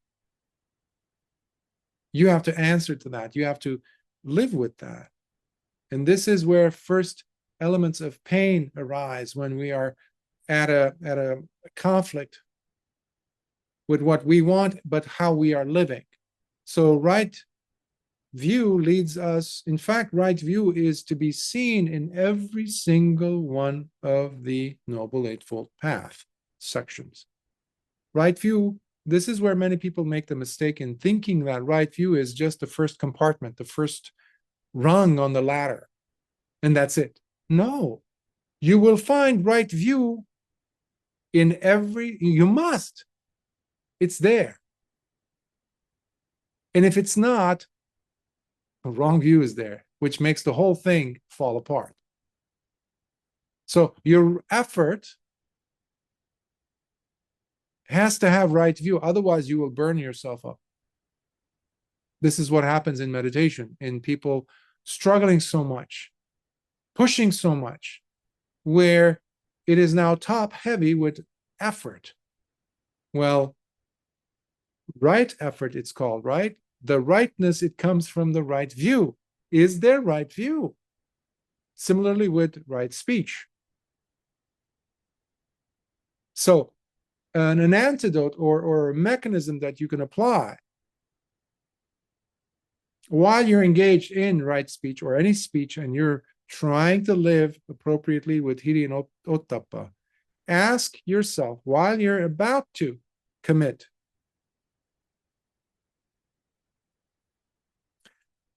if I do say this, if I do this action, physical bodily action, will there be any possibility for remorse to arise in my heart, in my mind?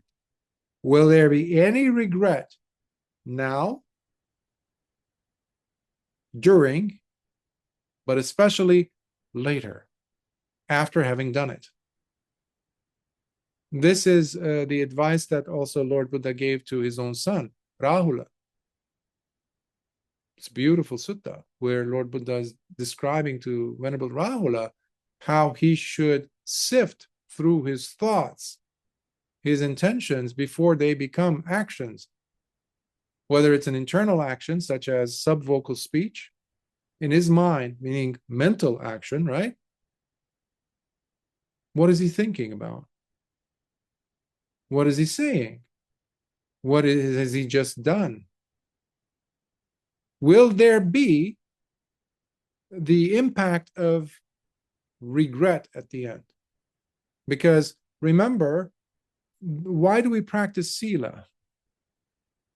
We often forget. We think, oh, we went to the teacher because we wanted to do the whole right formula of practitioners. So sila is important. It's a crucial part. Yes. So the teacher gave us those 5. Okay. That's it. But why do we practice? There's a term called parisuddhiya. Parisuddhiya means purification. This path is purifying your mind, your heart, your speech, your behavior.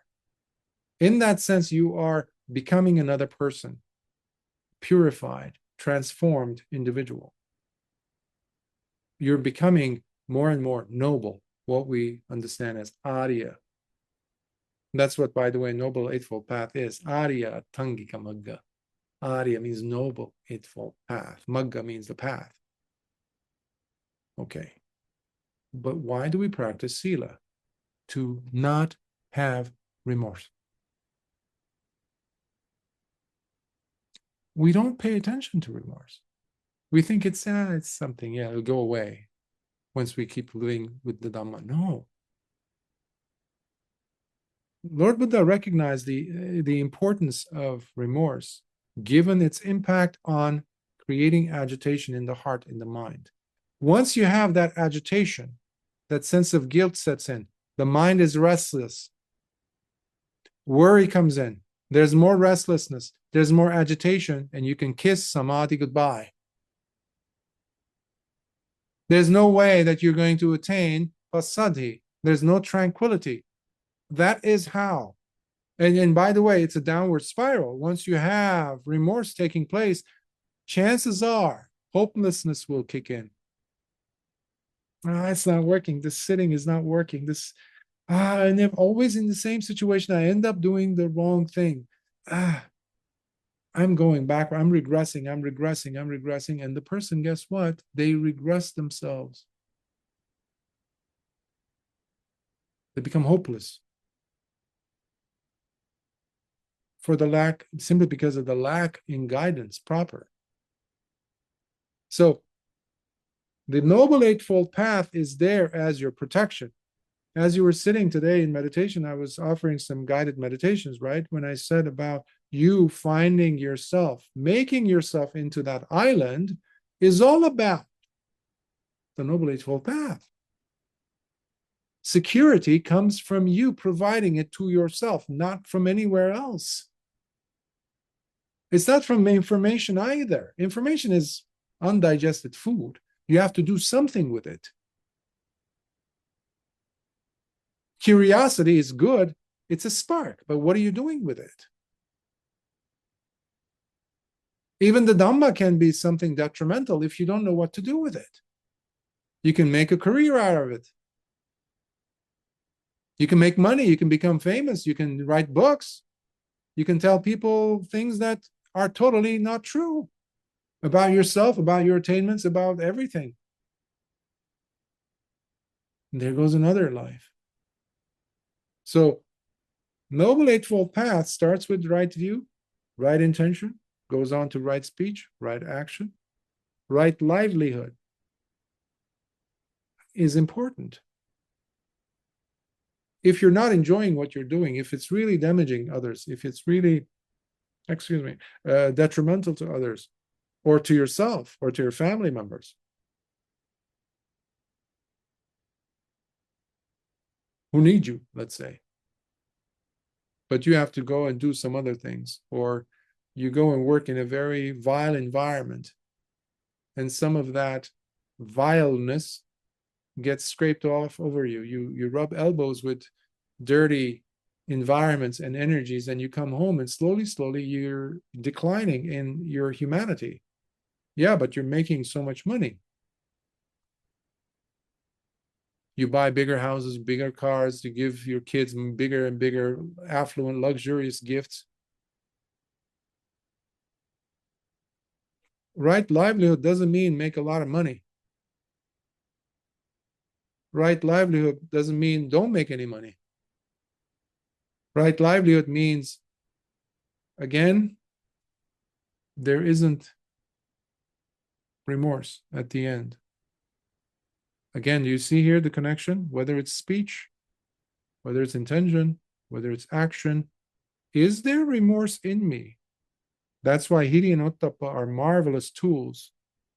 They're like your compass to avoid getting into wrong territory of remorse and regret, which will create agitation, which can never be underestimated in its importance, in its damaging importance. Remember, even an anagami has to deal with restlessness. It's pretty bad. Bad as in it's heavy, it's pervasive, it's so, it's the different levels of restlessness as the mind goes deeper and deeper and deeper and deeper. Even things that you thought that it cannot possibly be harmful, the person becomes more and more subtly aware of the tiniest, finest little nuances of restlessness. So regret is poison to the practice. To protect us from that poison, the anti-venom is the Noble Eightfold Path. And if you were following along with the right livelihood, then comes right effort. Right effort means what? To be able to stop, eliminate, abandon things that have not yet arisen, negative states of mind. Right there, you're aware. Are you aware? Because your sati is working, your mindfulness is aware. Okay, you can smell it. If I look at this, that's what's going to arise in me. Okay, I don't look at that anymore. I will avoid, and I will check to see the mind if anything there's any semblance of something arising, negative, akusala, damaging, harmful. What does that mean? You just stopped, you blocked the door. And then you go after, you abandon, you really eliminate things that had already started in you. So you're catching it mid-sentence. Your mindfulness is not sharp enough. You're catching it at the end, but you're still seeing it, and then you drop it right there. That's the second part of right effort. These deal with the damaging, harmful, damaging qualities. Next comes the third aspect of right effort, which is you need to introduce, you need to encourage the opposite of akusala, meaning kusala, beneficial, constructive, helpful states of mind to arise in you. This is where listening or reading the suttas, or just sitting in meditation, just observing, going on a walk, feeling nature without any other noise, any distractions, sitting there and watching the mind. Already you're introducing calmness and tranquility. That wasn't there. Now it is, thanks to you. That's the third right effort. And the fourth one is maintaining that. And that's why when we sit to meditate and things aren't going as we planned or hoped, the last thing you want is to really churn up the process and start to create more restlessness. Ask, is there a negative state of mind? Yeah, I'm restless. I want things to happen this way, but they're not. In fact, there's a slight dark presence of hatred, self-hatred in there, which is a negative state. Bring sati and give yourself some metta. It's okay, it's okay, it's okay. Be a loving parent to yourself. And then you move on. Once you have this right effort, it will take you beautifully, glide you to mindfulness, the right mindfulness. And you will understand the connection between sila, samadhi, and panya. You will understand the presence of hiri and ottappa while you're practicing mindfulness, because mindfulness is using those lenses to see your behavior, mental behavior, verbal behavior, physical behavior. That's why these talks, these programs, these multi-billion-dollar industries that have popped up in the West, mindfulness this, mindfulness-based this, all of them fail. All of them. It's a categorical statement. I've seen what they teach.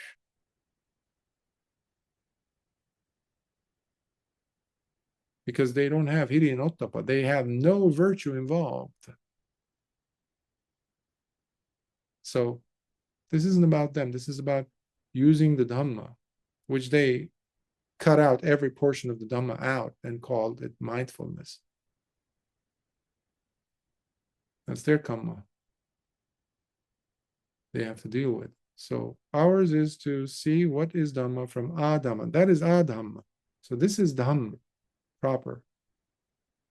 So when you have mindfulness proper, sati, you have sampajanya, you have also full awareness moving with you. Where? In the four postures. Physically, sitting, standing, walking, and lying down. You don't give mindfulness a timeout. It doesn't clock out. It doesn't have a weekend. And that's why life becomes even more beautiful, thanks to your mindfulness.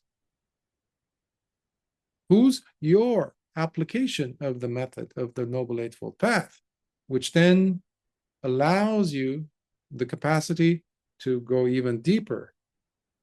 And that is called Samma Samadhi, the right collectedness or collected stability of the heart or concentration.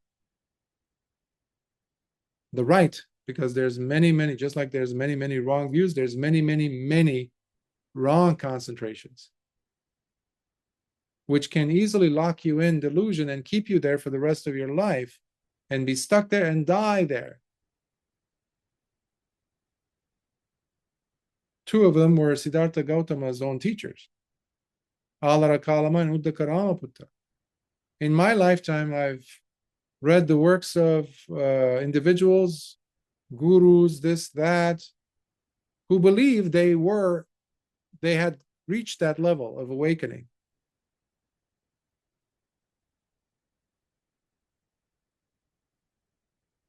Imagine you close your eyes and you discover yourself in, a snail. And that's a good scenario, by the way. That's a good scenario. Or you're a tiny little gazelle that just came out of your mom's womb in the middle of the Serengeti, Africa. By the way, there's a cheetah running at 35 miles an hour coming at you.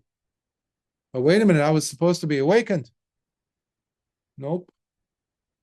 Or far worse, usually that's the case that happens with individuals who spread delusion and misrepresent the Dhamma, is opening their eyes and they're facing King Yama.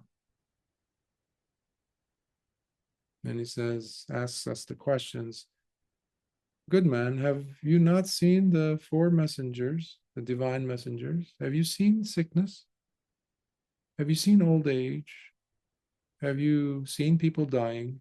Have you seen people being cremated? Did you know about that? Did you know about pain?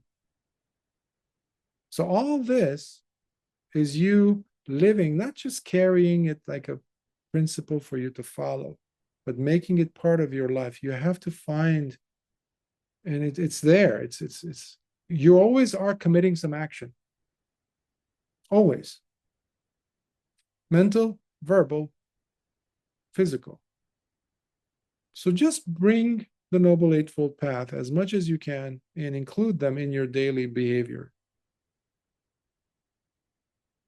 Sati will help you arrange. When Sati is there, you cannot help but fall in line and practice Noble Eightfold Path. The more you do this, the more you relinquish old views, the more you will be working from a place of right view. And if you have right view, every single one of the remaining 7 will be perfectly aligned because they will have right view. And Nibbana is just there around the corner for you. It's impossible not to attain. Impossible not to attain if you're practicing Noble Eightfold Path. That is not a guarantee from me. That is from Lord Buddha himself, from the Mahaparinibbana Sutta. You can go check it out. He says, so long as there is still the Dhamma, that means the Noble Eightfold Path is still there. There's the teaching of the Noble Eightfold Path available to you, individuals who are teaching them properly to you. And 3, there are individuals who are practicing Noble Eightfold Path. So long as the 3 are there, the world will never be short of arahants. He says this before he closes his eyes at the end of 45 years of teaching. Does that sound satisfactory? Yeah, of course, Bhante. Any other questions? Comments, thoughts? Oh, yes. Let me read Santuti, your question. Bhante, what is it about feeling that commands so much power over us? Is it the belief that they are substantial, meaning permanent, that we set up everything on them as a solid ground and are powerless to them? Thank you. Wonderful question also.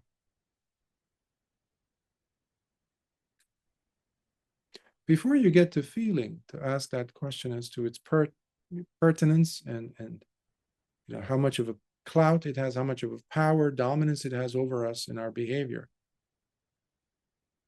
I think there's a preceding question as to where feeling comes from. Lord Buddha gives a description of this brief beautifully. He says it, Puttassa bhikkave vedeti, Puttassa sanjanati, puttasa ceteti.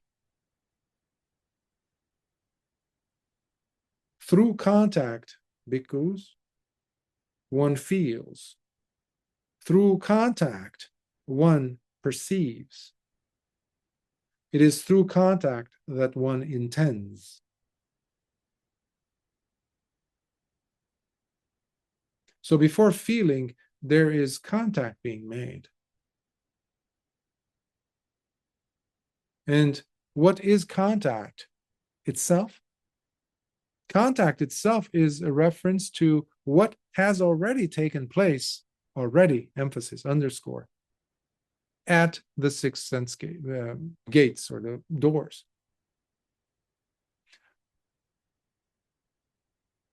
As far as the substantiality or the texture of feeling, saturation, thickness of it, intensity of it, it's simply a matter of not having sharp enough of a sati to catch it, what's happening right there at the door, with the eyes, with the ears, with the nose, with the mouth, with the body and the mind.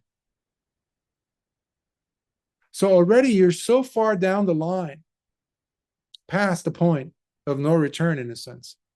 The contact was made thanks to the six senses, which we usually are oblivious to when they are being made, when that trigger is happening.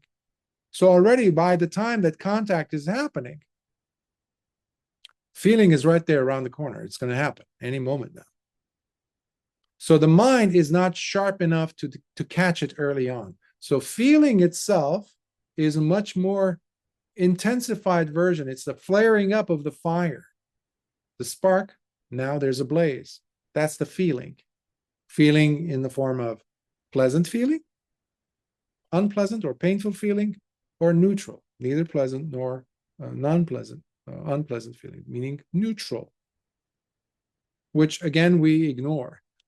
It's not exciting. It's not colorful enough. It's not blazing enough. It's neutral. It's bland. It's like, ugh.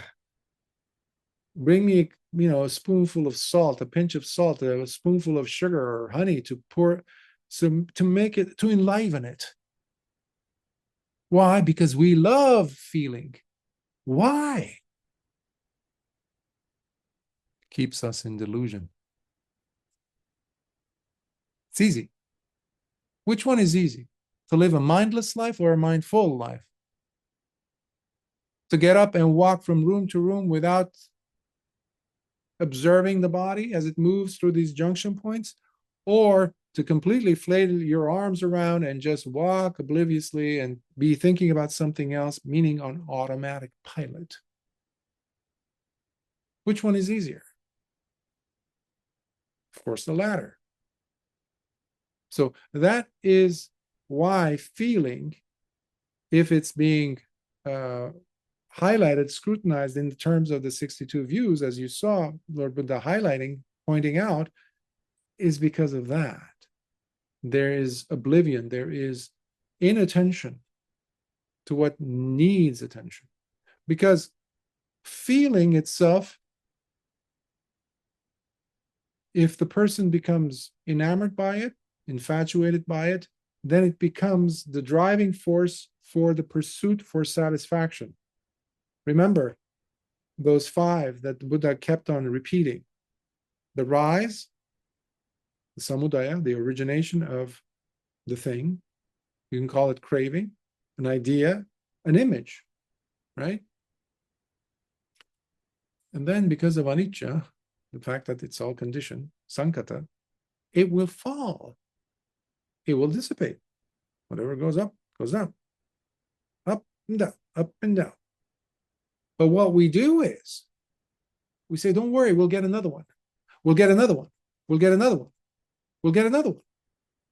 That's what I also was referring to about the karma at the end of life. Don't worry, we'll get another one. Yeah, but I lost, I'm losing my family members over there. I'm leaving them behind. All I have is memories and I'm dying and it's bitter. It's like, don't worry, we'll get another one. Okay.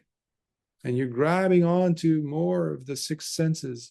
You're attaching yourself to what the 6 senses, there's craving. That's Namarupa and Vijnana coming together, and you're creating a vortex, and you're creating another life for yourself. When Lord Buddha said this cord is cut, that means there's not a chance for his Vijnana and Namarupa to come together ever again. That's why it's called Saupadisesa Nirodha Samapatti and Anupadisesa Nirodha Samapatti. One is with residues remaining, and the other one is without residues remaining. That is the Arahant who has had death. They died physically. That's why no one is going to be able to find you. No devas, no humans will find you. All they'll see is what was left of you. But while the Arahant is alive, they still have the burden to carry, the heavy burden of the six senses, the four elements. They have to carry this body. They have to take care of it. They have to feed it. That is what we mean by Saupadisesa. Saupadisa with residues remaining. I've done one of the earliest, I think, talks I gave was on this sutta, Saupadisesa Sutta, 4 or 5 years ago. So it's a good one on that. But feeling basically wants to keep you very much surrounded by the six senses. There's the promise. Remember, there was the rise, there was the fall, and then what? You're seeking gratification. Feeling is like whetting your appetite. It's the hook. No, don't worry, we'll get another one. That. But this number 4 that comes after that is the danger, the perils involved. Danger because you are still stuck in samsara. You're not seeing it. That's what the warning is all about. The perilous, the danger sign. But we ignore the danger sign. We still go full speed on that freeway that ends. But we're going at 200 miles an hour. There's no road. We keep falling. We keep falling, and we keep, of course, getting disappointed, but quickly craving comes in and says, don't worry. We'll get another experience. We'll get another one. We'll get another breath. We'll get another life. Number 5, which distinguishes this Dhamma from everything else, is the escape from this nonsense, this craziness. So being enamored with the saturated state of feeling that I mentioned is dealing with the 4. Rise, fall, seeking of gratification, satisfaction, and being constantly in harm's way because of that, in danger. However, being oblivious that there is danger, which means number 5 is missing. That means the person is not looking for an escape. They are clueless that there is an escape. So, in between these two, realizing that this is painful, perilous, danger, and the escape, right here is where disenchantment really gets powerful. Dispassion kicks in through the practice of being aware as to what's happening in your life. In the form of, there's anicca, the perception of impermanence is there. And then you look at your pain and you look for some personhood there, some permanency there, you will not find it. There's not an iota of permanency in suffering. And there's also not a single iota of personhood, some substantiality in there. It doesn't have my name on it. It's just happening because I simply meet the criteria of having the right conditions for this to happen to me. What's happening? Anatta. There's nothing to hang your clothes over. You just poof, falls. There's nothing. You can't label it. You can't. That creates a sense of, But feeling comes in so long as it's not experience with mindfulness, feeling comes in and says, don't worry, don't worry. Remember that smoothie? We'll have that. We'll change our mood. We'll go and watch that movie. We'll go and see the sunset. We'll go and read that book. We'll read that sutta even.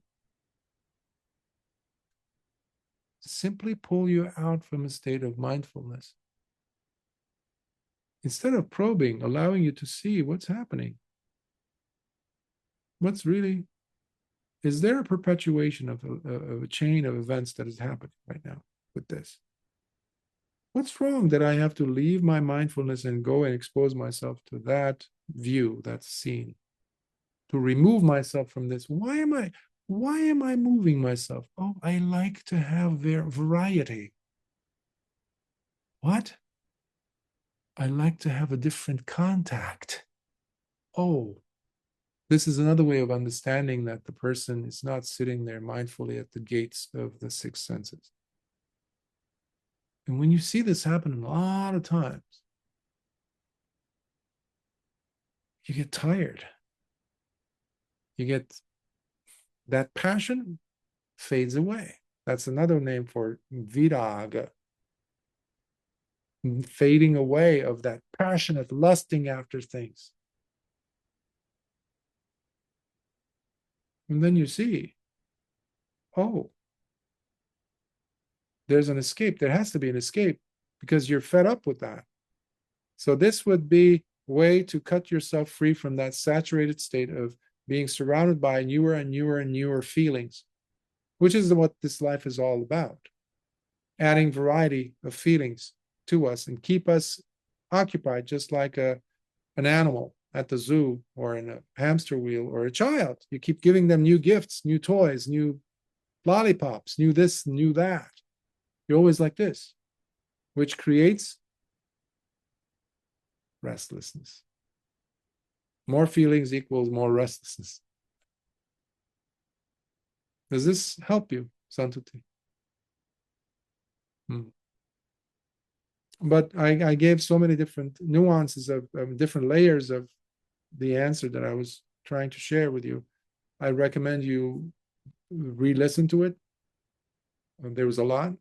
So with these explorations, I always recommend us doing that. Re-listen. It's really going to help. If there are no more questions, let us transfer some merits, especially the merits of us having covered this wonderful sutta, this discourse. May it be shared with our loved ones, especially the devas who made it possible, or I have the health and ability to do this, share this with you, and you have the ability and health to be present. And all these wonderful conditions being met for the sasana to be kept alive and well. So may the devas and all those beings, their relatives, all their friends, the yaksas, nagas, all beings, as well as humans who made this possible, may they also share in these merits. May they rejoice. Akasatha Chubumata Devanaga Mahidika Punyantang Anumoditva Chirang Rakhantu Loka Sasana. Akasatha Chubumata Devanaga Mahidika Punyantang Anumoditva Chirang Rakhantu Desana. Akasatha Chubumata Devanaga Mahidika Punyantang Anumoditva Chirang Rakhantu Mamparanti. Sadhu, sadhu, sadhu.